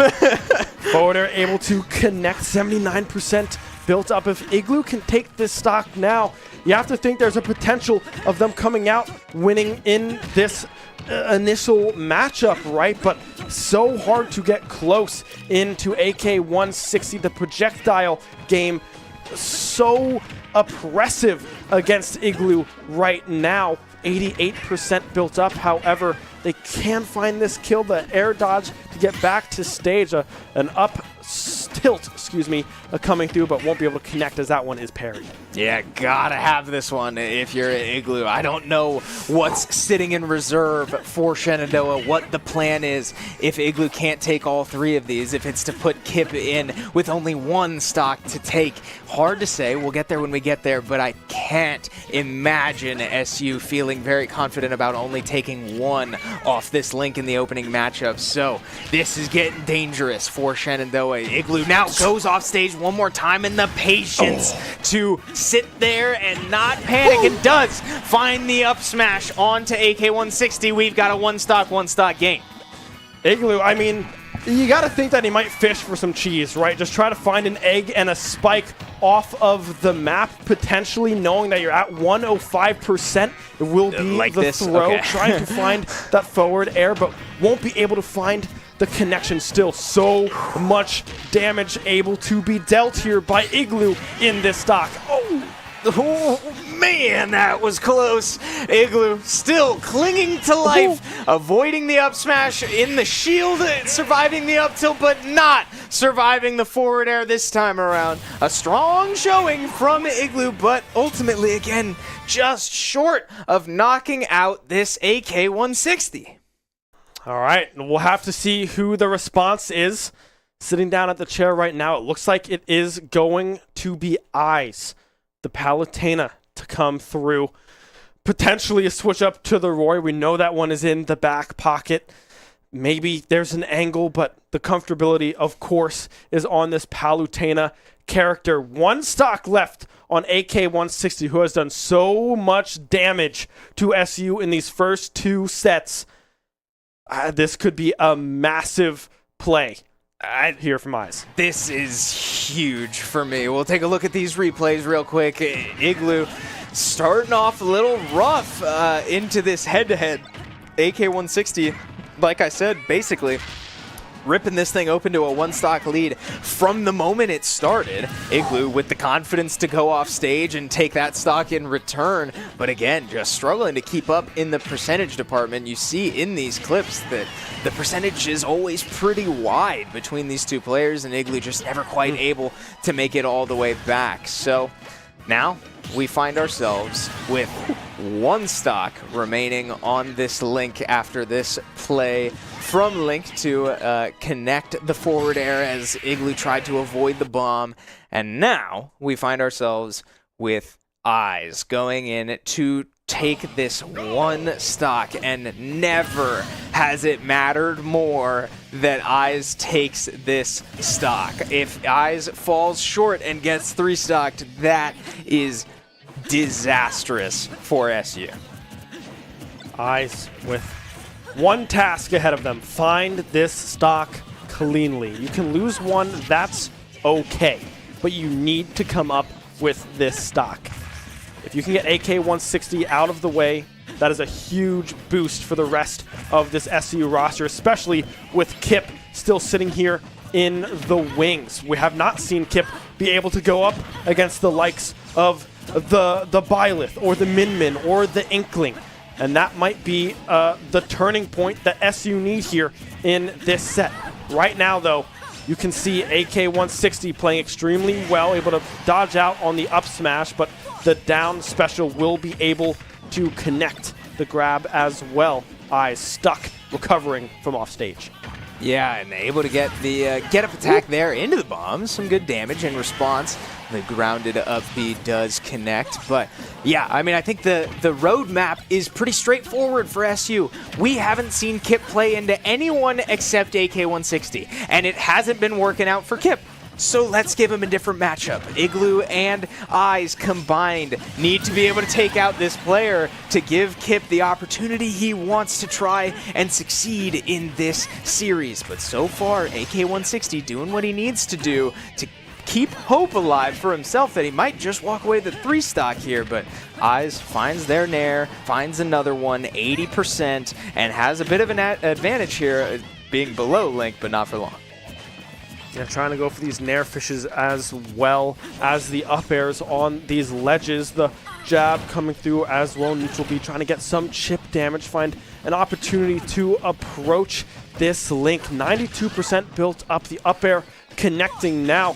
This Palutena, Eyes in a dangerous position now. The forward air will connect. Good DI, able to survive and getting back to the stage as well, going for that back air, trying to just secure this stock. Another forward air connecting, and now Eyes down to their last stock. 92% built up on this stock of Link. Eyes, can you find it? Yeah, AK-160 has very much settled in to this matchup, has gotten very comfortable with the tendencies of Eyes, out of the little interactions, out of the setups with the boomerang, the bomb, all of it. AK-160 very much in the driver's seat, but now up to 130%, recovers a little high. Eyes gets the grab, and the side B connects, and it does kill off the top. Eyes gets the job done. It costs 2 stocks. AK-160 walks away with 5, but Eyes gets the job done, and we will see Kip go into a new player. Eyes able to secure that final stock. Like you said, drops 2, but Kip now has some different matchups to work with this Pac-Man, right? This is exactly why Igloo went in first. We were trying to put Kip on different matchups for them to have an impact, and now it looks like they will be able to do so. Eyes still with 1 stock remaining, however, could pull a rabbit out of a hat and find a stock off of Chris64 on this Byleth. We'll have to wait and see if that is the response to come through from the University of Michigan. But nonetheless, SU setting up their players for success. Absolutely, and again, it was as simple as get the stock or don't, right? I don't care about the price of this stock. You lose 1 stock, you lose 2 stocks, doesn't matter. As long as Link is off your screen and you're still in the game, we're in a position where we have a shot, and Eyes goes in and gets it done. A little scary there, but we come out with Palutena still on the screen. So, great news for Shenandoah. Now, again, I don't know how Michigan can switch up their roster much at all. Like, it worked in set 1. Mm-hmm. Again, the little things go SU's way the second time around. But I don't know how you can watch that and be like, wow, that was a nightmare. Yeah. We need to change something drastically. I disagree. I think we will see Chris64 come in on Byleth, try to just take care of business like they've been doing, and just clean up the little things. Yeah, I 100%. I mean, this roster has been playing extremely well. I mean, it went down to 2 stocks in favor of University of Michigan in that first set. 1 stock to 1 stock. Last hit situation in set number 2. And now they're running it back here in set number 3. It will be Chris64 coming in on this Byleth to try to secure this last stock against Eyes. Now, Eyes could do something crazy here and come up huge for SU and pull off a 1 stock here up against this Byleth. That would be an unbelievable turn of events for this rookie to set SU up back into even more favorable position. But you got to find the damage first, and right now struggling to get in close after those projectiles from that earlier seconds of this matchup went through. Yeah, and if you're Michigan, again, all you're looking for here is to make him earn it, right? If he's going to take a stock, make him earn it. Do not risk an SD. Do not get too comfortable off stage trying to take care of this Palutena quickly. If Eyes is going to do something crazy, he's going to have to earn it. So this time around, he will not, as once again, Chris64 going for the down air out of the up B. This time it lands, and it will take that stock. All right, this is a new matchup now. Kip, the one up, sitting down in this chair. We've not seen the Pac-Man into Byleth matchup thus far tonight. But the way that Byleth plays, I feel like it might be advantageous to Kip with the Fire Hydrant. A lot of aggressive movement coming through from Chris64 that can easily be interrupted by a Galaga, an Orange, an Apple, whatever it may be that Kip pulls out of their rotation of games that they can sift through. It'll be interesting to see what this matchup looks like, but this is exactly what SU was trying to set up from the get-go. Yeah, and the big thing I'm looking out for is Byleth's Nair is a really good move. Mm-hmm. And I know it does good hydrant damage. I don't know how it deals with certain projectiles, but I think that's going to be a bit of a problem for Kip. Other than that, I do, on paper, like the Pac-Man into the Byleth, but that Nair scares me a little bit, especially when it comes time for Pac-Man to go in and do some fisticuffs and, get physical in short range. But, we'll get there when we get there. I'm just, in the first couple minutes, or the first really like 30 seconds, I'm going to be keeping an eye out for the Byleth's Nairs to see how they use them defensively and offensively in different situations.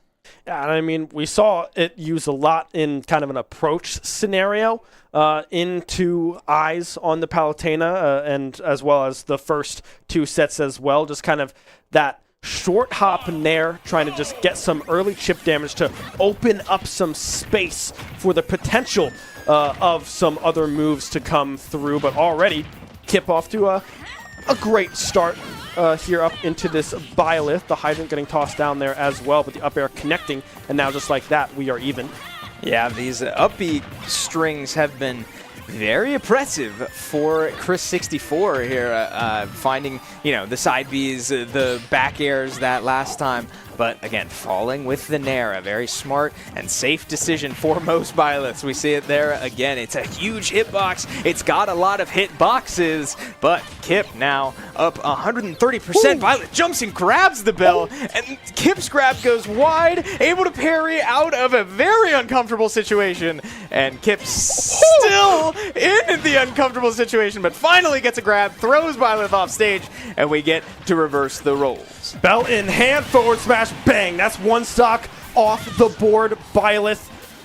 This matchup, a little bit different than the other ones that you have had to go into, namely that Yoshi. Kip doing a great job at finding that stock. Let's see what the extra credit looks like here today. Right now, not going for any hydrants, no farms. The back air connecting, but a great DI to come through will be able to allow Kip to survive and try to get some more extra credit off of this first stock. Man, how crazy is that almost killed, and that one too. These sweet spots from Byleth are so dangerous. If a player's able to line them up consistently, Kip getting away with robbery right now, up to 150%, but little things like this can make or break these crew battles. This is a massive moment that I want all of you to pay attention to. The fact that Kip is still alive with 3 stocks and has an opportunity to make up some ground here could be huge. Does finally lose it to his own hydrant, but we'll see if that maybe is a difference maker the longer this goes on. Yeah, I mean, we'll have to wait and see. Was able to get some extra credit, the apple there as well, but again, this matchup right back to even. It feels like going for that spike again with that down air. Cannot find the connection is Chris 64 parry on the hydrant as well. Nair out of shield, a great option. We see that all the time from our resident Pac-Man player. Galaga getting tossed out from Chris 64. Again, just going for that chase down tilt, but cannot find the connection. Farming up a bell in hand, throws it off rip, but shielded by the Byleth. Yeah, regrab now, and this is serious pressure. But again, how good is that neutral air? It just beats out the bell entirely and sets Byleth up for some extra damage. One more up B connects, and the down air goes wide. Grab connects for Kip, and now we finally get Byleth off stage once again. Bell out, gets shielded, regrab connects, and the Z drop will confirm. One more smash attack sends Byleth to the blast zone, and we are 1 stock separating this Byleth and Kip and this Michigan roster's 3rd player. Oh no. The shield break coming through yet again. That's 2 stocks now that shield break has been able to find, but now we're down to 1 stock to 1 stock. Kip, this is the matchup that you were looking for all night long. Can you find the even win here up against this Byleth? Right now, playing well, but still very, very even in this final stock. Oh, gotta be careful of that one. The up B connects, down air goes wide. One more time, up B connects again, but the hydrant will bail Kip out of that one for now. Even percents, a parry to buy some time for Kip, maybe set up an advantage, but the melon goes wide, and now bit of a forward air string to get some percentage. Rolls right in front of Kip, but Kip not ready for it. Unable to punish, and now again the short hop pressure from this Byleth. Nair again doing so much work for this player, for this character. A very, very strong move, and now 100% on Byleth means we'll get 1 quick key, and the hydrant comes out, but just narrowly misses. We'll be able to connect up smashes there, and that will be the stock. Byleth off the board. Kip able to survive with 1. Now, 2 players remaining on the side of University of Michigan. We have Min and an Inkling. Min and an Inkling. We have to assume. And now, all right, Mango coming in trying to hype up the team, and Inkling having to be the one to, all right, hang on. It's not over. This is not over. There's still plenty of Smash to be played, especially when you consider that the scoreline still says 4-6. That's not pretty for Shenandoah. Now, Kip with 1 stock and Willie with his 3, needing to take 6 collectively between these 2 players. But boy, did that feel like a must for Kip. This just keeps getting closer and closer. I don't know what to say right now. I mean, this is an incredibly close matchup between these 2 teams. Kip able to finally get over the hump of being held to 2 stock performances and a 1 stock performance, and now finds 3 and has some opportunity to really do some damage here in this series. Min Squared and the Inkling, who we still do not have a name for, not sure who this player is, but they're pretty darn good at what they do from what we have seen. The last 2 players that we know of available here tonight for the University of Michigan. And the Pac-Man Min matchup, it's an interesting one. Yeah, and again, I want to take a moment to appreciate that if you dumb this down to simple math, this is already the best situation Willie has been in through this whole series, with only 6 stocks left, and Kip an opportunity to make that even less. That's looking pretty good, especially coming off the back of set 2 when Willie went and took 7 on his Terry. I mean, it's uncomfortable now. Even though you're up 2 stocks, it's uncomfortable for Michigan, and you have to believe that the mental is creeping in, right? It's all of a sudden this team that from, the jaws of defeat, and I mean that in every meaning you've ever heard in your life, somehow clinging to life steals set 2, and all of a sudden they're keeping this way closer than they ever have in set 3. Mental's starting to creep in, and that's dangerous in a fighting game when you're out there on an island competing by yourself in these individual matchups.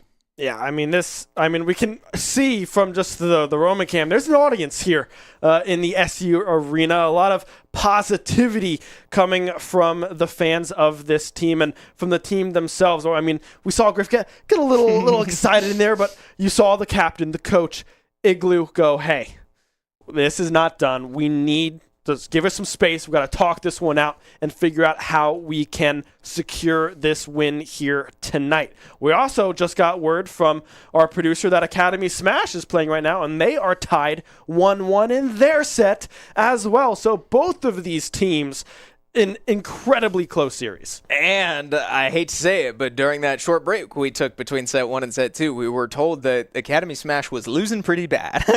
So yeah, that's true. Clearly they've made their way back. Similar storylines going on for our 2 Smash teams here in Winchester, Virginia, and we'll keep you updated on Academy Smash as we hear. But man, has this been exciting both directions. And now Michigan taking their time, and I don't blame them, right? You got to maybe try to ice the kicker a little bit because Shenandoah is looking pretty hot. And with Kip coming out, again, only 1 stock to work with into what we assume will be Min.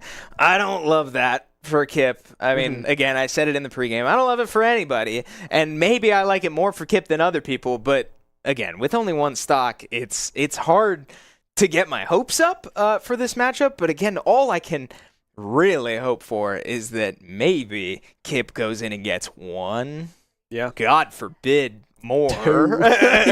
Then Willie is primed to go in and take care of business. Yeah, you got to think that if Kip finds a stock, that Willie can get the job done. We saw them get the job done from more of a disadvantageous. Yeah, there it is. Yeah, that was a weird word to try to say.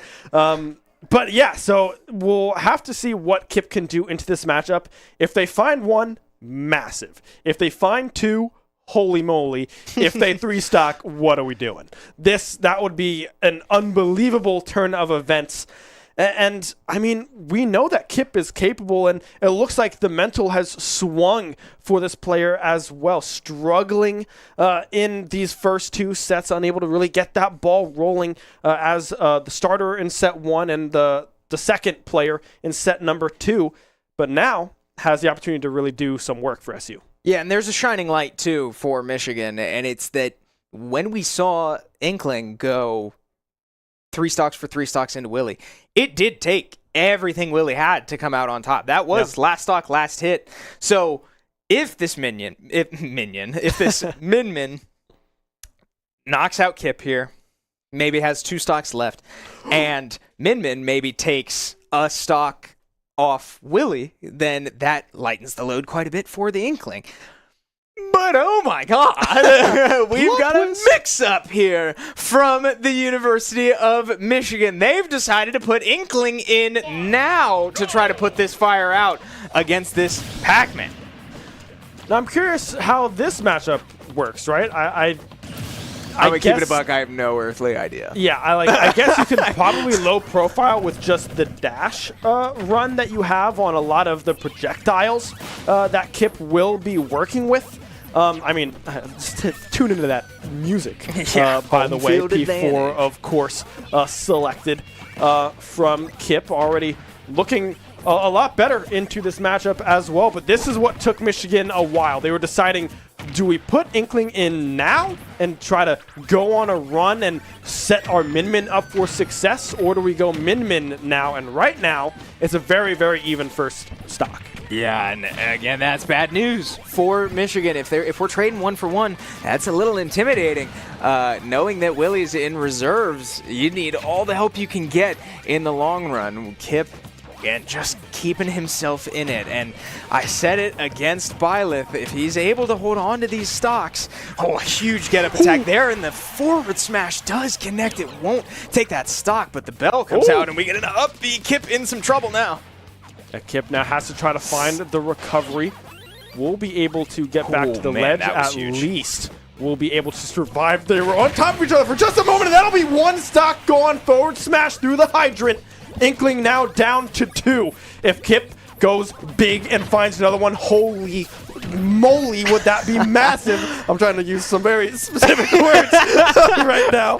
I mean, Kip playing super, super well. Yeah, and lingering hitboxes are always the kind of thing that can catch you so off guard in this game. Kip forward smashing his hydrant to make his forward smash hitbox last longer. And Inkling falls into it, gets hit by it, loses their first stock, and now does land a forward smash of their own. Kip once again holding on to his stock, but eats that grenade and forced to recover one more time. Shields the down smash and has, again, another opportunity to maybe steal one more on his way out. Dude, goes for the rip of the forward smash, won't be able to connect it. Now, both players, again, in very dangerous positions here. The bell in hand for Kip. Won't be able to land it, goes onto the hydrant instead, but will be able to get back to the ledge. The bomb in hand, tossed out the bell, yet again not able to connect that one either. Both of these players, a very dangerous position. The key will be tossed out. Won't opt for the apple, will be the bell again on the ledge guard. Won't be able to find anything either. This could be huge for either of these players. Yeah, both of these players one hit away from death, and now Kip off stage and a little uncomfortable. The green fruit comes out and it gets parried, caught, and thrown back. Goes wide, 140% now on this Inkling. The apple comes out and is shielded. Grab goes wide, and the back air still not enough, 180%. Now on to Kip, more moves, all being whiffed from both of these players. The spacing from Kip has been crazy. The get-up attack connects onto Kip. Apple gets grabbed. This is so close. This is a pivotal stock for both of these players. Dude, oh my god! The hydrant connecting, the Nair will finally go down, but what a performance from Kip! Oh my god! I mean, okay, that is disastrous for Michigan. That feels like the one thing that could not happen. You had to go in and take this one stock without too much trouble. Maybe you trade 1-for-1, but you can still get away with it. You cannot let him get away with that second stock. And it felt like so many times Kip was just cheating, not dying at 140, 150, 160%. He gets all the way up to like 190 and takes the stock with a Nair? What? Dude, I mean, okay, it's far from over. I want to make that very clear. It's very really far from over. Needs to go through 4 stocks. Inkling down to 1, and we have to assume that Min Squared is the last player remaining on this University of Michigan squad. But if I'm not, all right, how do I say this? It feels like it's SU favored with the way Willie has been playing here tonight. You're down 1 stock, but the biggest threat on the side of University of Michigan that we've seen up against Willie is down to 1 stock.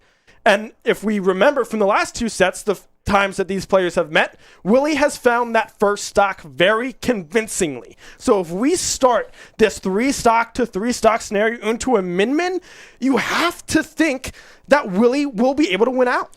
Yeah, and again, now I'm thinking back to when we saw Willie go 3 for 3 into Min. It was a 3 stock, but with a little bit of help from an SD, That's with true. a little bit of help from a misplay here and there. So again, there's a lot at play. This is not over, but Shenandoah has created the best possible advantage, not best possible, but the best conceivable advantage that they could have come up with for Willie, as now we cut straight to live, and it will be Willie on the Terry, just looking to get out of this matchup.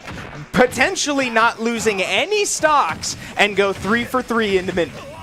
And right now, though, Inkling playing very, very well up in the air. 60% built up onto Willie's first stock. Only 25% on the side of this Inkling. Kickflip will be there to connect. Won't opt for anything off stage.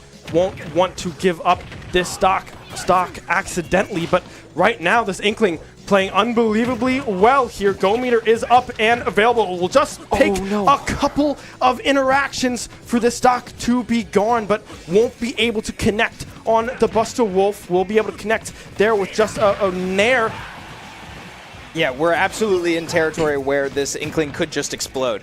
But, oh man, air dodging the up smash so that Willie can hold on to it. Burning Knuckle connects, gets the kill spark, but we all get baited. Dash attack goes wide, has Inkling in the shield. The rising tackle doesn't poke out of it. Up smash goes wide as well. Inkling has no ink, gets the parry, and the rising tackle will kill 100% this time around, and it will be 3 stocks left on this Terry going into mid-mid.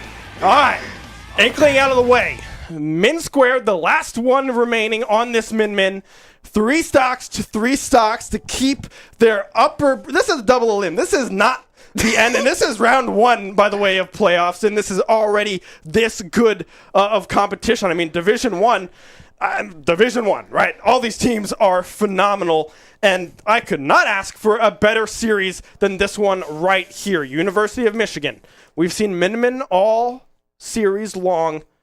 Do you switch it up? Is there anyone else in the room to put in to Willie's Terry? That is not for me to answer, man. It's totally up to the people in the room, but I do get nervous at the thought of changing your strategy now with one player left, keeping your upper bracket alive. You've established these 4 as successful players. Maybe not your starting 4, but at least your starting 4 in this series.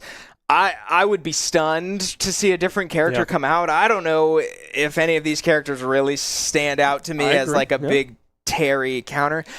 But you're so right. Like, on the back of everyone's mind right now, Shenandoah, Michigan, us back here, the production room, all of you watching at home, on the back of everybody's mind is that this matchup got played and it was a 3 stock for Willie. It was not even really close. There was that SD in there, and that might be more of a factor if that went down to last hit, whatever. Oh, now you really want that stock back? No. Willie barely got over 100%. He might have taken all 3 of those stocks without his go meter. I don't even remember. But my point is, that matchup looked like a nightmare for Min-Min. Are you confident enough to say that that was a fluke? You know, everybody has bad games. That's very real. But do you have the confidence to call your own number again in this situation into that same matchup and expect it to go so significantly better? I don't know. For me, I don't feel confident in the Min-Min going into Willie, given what we saw in that second set. I mean, the nerves potentially playing a role there in that SD, but still, it's so impactful if that's happening, right? You cannot get nervous up against a player like Willie because he will take full advantage of any slight miscalculation, slight misstep that you take. Willie will see it and capitalize with 30% or a stock in those situations. So this feels like a very, very hard decision on the side of University of Michigan, but I feel like it's the only one that you can make. I agree. And the thing on my mind right now is, well, you know, if it was nerves that, you know, sort of made you SD, made you play a little sloppy, when are those nerves going to be more prevalent than right now, right? You have way more pressure on you to perform than you did last set. Again, everybody has bad games. There's nothing saying that this player can't shake that off, can't lock in for one head-to-head into Willie. But man, is that a hard question, and we still don't have our stage pick in, which really makes me think that Michigan is taking their time, talking this over, thinking it through, and maybe switching off Min-Min. I don't know. Looking at the remaining characters, I feel like it's going to be Kazuya, right? I feel like Kazuya might be That's the a great only response to come through, and Willie knows all the ins and outs of Kazuya, being that is his main character. Terry is a secondary for Willie. Granted, good Kazuyas and everything can do wonders if it's in the right hands, right? But we still have a Falco potential. Okay, we just got a little bit of a sneak peek. It will be a switch up. This time, Ken will be the answer into Terry. It will not be the Min Min. Oh, man. I mean, okay, so I'm assuming this player is Chironic. Chronic, maybe. Yeah, I'm not totally sure. I am assuming this is the Kazuya player on a different fighting game character, because these players tend to... Oh, looks like we will reset. Okay. But, all right. I, again, have to assume that this player is, you know, these fighting game players tend to stick with their characters, you know, like it's rare that you see. There's a reason Willie plays Terry and Kazuya and nobody else on the team plays the fighting game characters. It would be weird to see somebody play Min Min and Ken. That's very different. But I mean, anything's possible, but unsure if this is a new player or not. Either way, it's a fighting game character into a fighting game character, which is always scary, because man, is it hard at the highest level for either of these players to really pull away one direction. Yeah, we hop into the 3 stocks to 3 stocks. Not sure who the player is. We just have them labeled as Michigan. So we'll have to see if that changes or if it gets updated somewhere along the line. But already you can see Willie playing with confidence into this Ken matchup.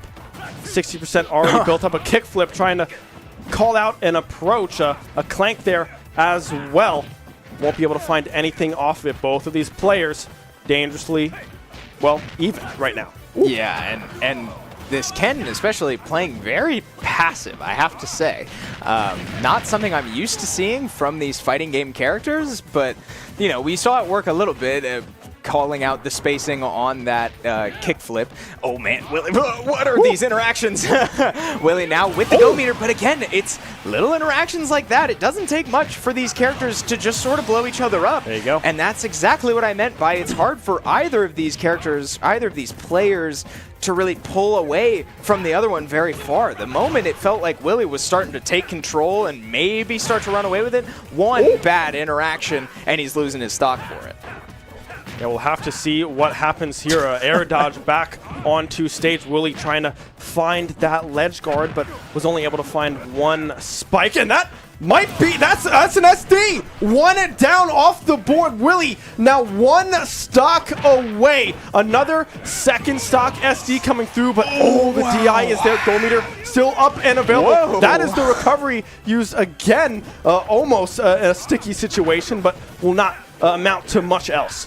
I mean, how huge is that, though, that Willie's alive with his go meter right now? It's the answer for Terry. How well and my God, how consistently can you kill him when he hits 100%? To not let him capitalize on those moves. But now 1 stock for both of these players, 1 stock for both of these teams, keeping them in the upper bracket of this NECC Division 1 playoffs. Ken off stage, Michigan's hopes sitting on the shoulders of this player. A lot of in-your-face interactions. Ken not able to take that stock just yet, but man, I mean, now you have to think that we're in the territory of 1 bad interaction. What? Might just do it, and Willie gets the jab down, the power dunk to put Michigan down to lower bracket. Willie, the hero of the day, so many times, gets it done 1 more time. You can see the embrace from player to player. Rocket League showing up as well. Willie saving the day. Another incredibly close set. Last stock. Borderline last hit scenario with Ken off the top. Able to stay alive. SU 2-1. I cannot believe that series, man. Willie putting... everything aside to pull out a massive win against an extremely talented roster. We knew coming into today that these two teams would be evenly matched. They had very similar team structures in that they are very evenly distributed. SU not looking the part today. I have to say, Willie doing a lot of heavy lifting, but enough to get it done, and that is a credit to the rest of the team, taking the important stocks where they could and giving Willie just an opportunity, and sometimes that's all he needs. And you got to think the switch up early on, right?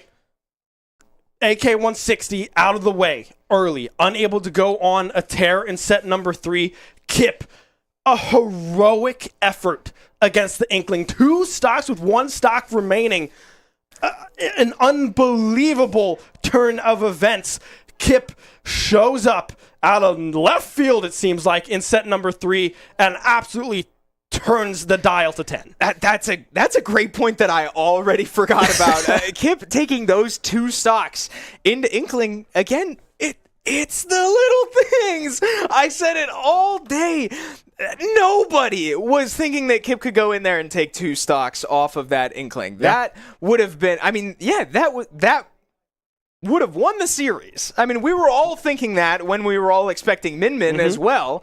But now, thinking, hindsight's 2020, that was really close there at the end. And if Kip doesn't take that second stock, doesn't get that Nair onto his Hydrant, onto the Inkling at 170%, Willie might not do it. It's the little things that this whole team combines to, they collectively are so much stronger than the sum of their parts. And it's incredible to witness week in and week out. Yeah, what an unbelievable performance. We have our MVP graphic here ready to go if you want to take a quick peek of who that might be. Hey, shocker, it's Willie on the Terry. 16 stocks taken, 7 stocks lost, 3 games played. What a performance by our anchor. I don't know if you guys can hear it if we turned on his mic in time. Spoiler alert, he is back here in the booth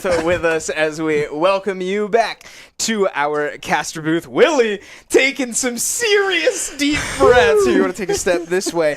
Oh my lord, dude, we cannot keep doing this.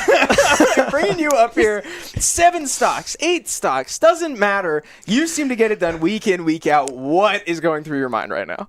It's just never the same. I always expect to know what's happening each week. It never really is the same. Out of everything that's happened in any of our leagues, this is honestly the case where I'm truly the most proud of my own performance. I always come back here and I try to lift up the work that my team does because I really do think that the work they do is phenomenal. And for sure. Also special shout-outs like Kyle for being able to take a very taxing mental position and bring it back with a very important few stocks at the end there. Oh, wow, that feels good. That feels so good. It just feels so good to be able to deliver moments like these. On Terry as well.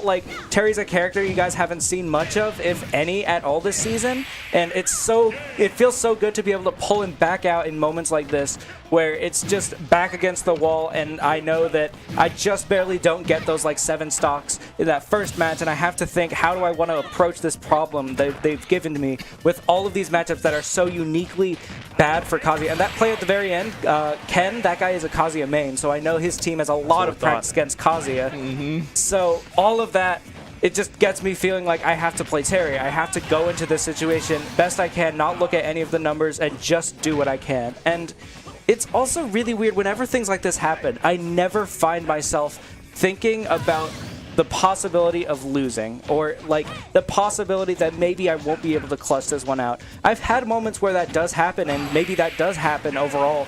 But whenever I'm in these situations, I felt something similar to this in September of last year with Game Mason, an offline LAN we went to against GNU.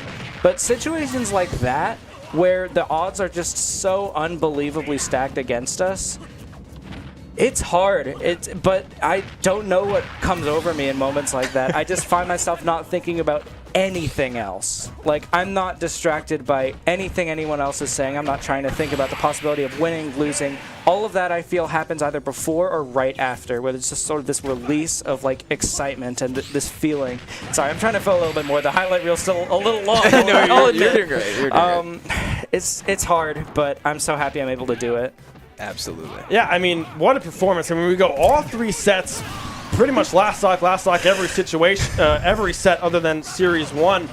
What were you guys seeing with the adjustments? We saw a different form and lineup of SU in every single series. What was the decision-making behind moving Eyes Up, starting Igloo in set number 3? What were you guys seeing to move around these puzzle pieces? So ultimately, I feel like we were just trying to find a way to eliminate the Link as quickly as possible, which ended up being such an insanely difficult task at the end of the day, because he was able to like just navigate around everything we tried to throw at him. And like that game 1, he sort of got the best of Kyle by just a little bit, and we had ourselves thinking he might be able to crumble if we sent Kyle back in a situation like that with like a mental reset. And even then, like we were thinking like maybe try to get some momentum out of the way, like momentum issues out at the front, because Isaiah, he has a little bit of a struggling like time with some of these matchups. So we were trying to figure out where we want to place him.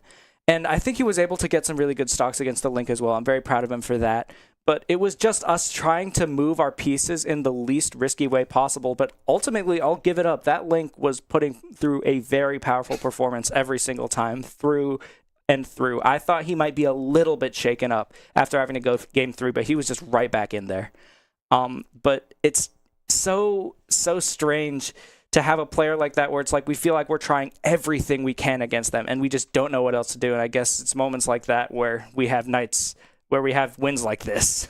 Yeah, and an incredible win it was. We do have an update on the bracket for you as we can take a look at this. With a win here tonight, you guys advance to round 2 to take on Fisher's Varsity squad, who just 2-0'd the University of Houston. Wow. We still are waiting on results of Winthrop's Academy squad taking on UCF, a team that you guys beat earlier this semester as well, and Northwood waiting the opponent of that team.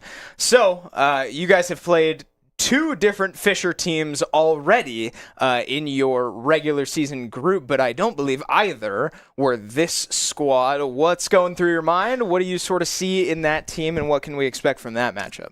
Well, I honestly can't even find myself like wanting to tell you guys that it's going to be like a near impossible match for us. We're just going to try to have fun, because it's like we're going to be playing against some of the best players in the world. Fisher Varsity is the premier Fisher team, and they have some of the greatest talent that's ever touched this game. Like, I believe their Sonic player quite literally won an S+ tournament this past weekend. Oh, my God. Beating players from all around the globe. So it's definitely not an unintimidating team. I'll say that. Sure. The familiarity of Fisher sort of gives me the foresight to know what's going to happen in the best and worst ways possible. But I can't even say I think we're not going to like do well and have like just an okay showing, because it really just is like the harshest fires and like the longest time in the lava that creates the toughest diamonds, I think. And if that's going to happen again, I'll just wait to see it shine. Yeah, I mean, what a performance from everyone. My last question is just if you have any comments about your team, your players, the audience behind you. We saw Rocket League captain Mango getting in with some positive words of encouragement, I hope. So, I mean, what do you have to say to kind of the people around you here tonight? Thank you to everyone who's helped push me to the position that I am right now. And if you guys like the show so far, I hope you guys stick around for the next part, because it's going to be better, and I can only promise that.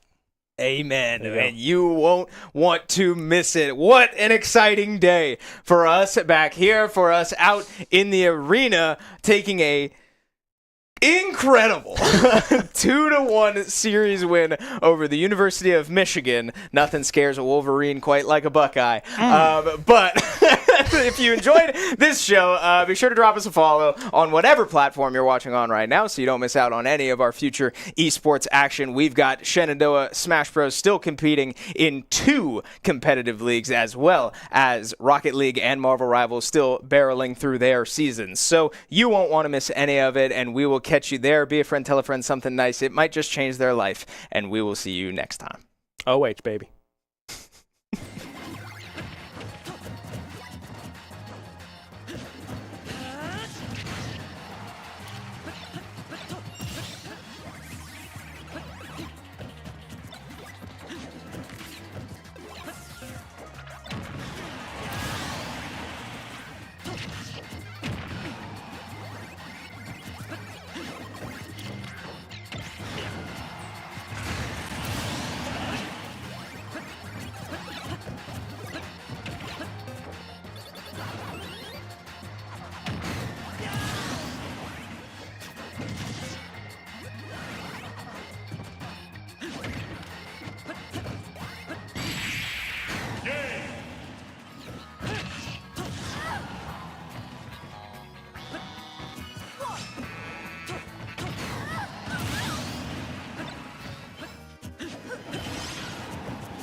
Shenandoah University is a big little university rising. With 22 Division III sports teams, over 200 areas of study, over 300 annual performances, an elite academic esports program, nationally ranked health professions programs, one of the biggest university presences on Broadway, immersive AR and VR learning programs, cybersecurity and computer science programs, and innovative undergrad and graduate programs. all at a place that cares for you. Shenandoah University is the big little university rising. Find out more at su.edu/rising. We have the Esports Arena right here on campus in Winchester, Virginia, and this facility acts as the hub for all esports activity at Shenandoah University. Students are able to use this space not just for competition and practices, but also as a living learning community and a sandbox for them to come and explore and practice and try out things related to and through esports in the gaming industry, so that they're getting that hands-on learning and the skills necessary to help them find a career by the time they graduate. We also have the professional level broadcast production booth, where we do all of our broadcasting and production, from casting of our games that we play right here on campus to working with outside entities to record footage for them as well. In addition to the space that we have here in the Esports Arena is the Esports War Room. Our students get to use that space for studying, but also outside projects. So our students get to use this space for professional development and the academic side of our esports program, which is such a critical component to go with that competitive element that we have. So we combine all of our facilities at Shenandoah University with competition, community, and career preparation. We have over 250 days of programming, and there's something for everybody, and we want you to be part of it.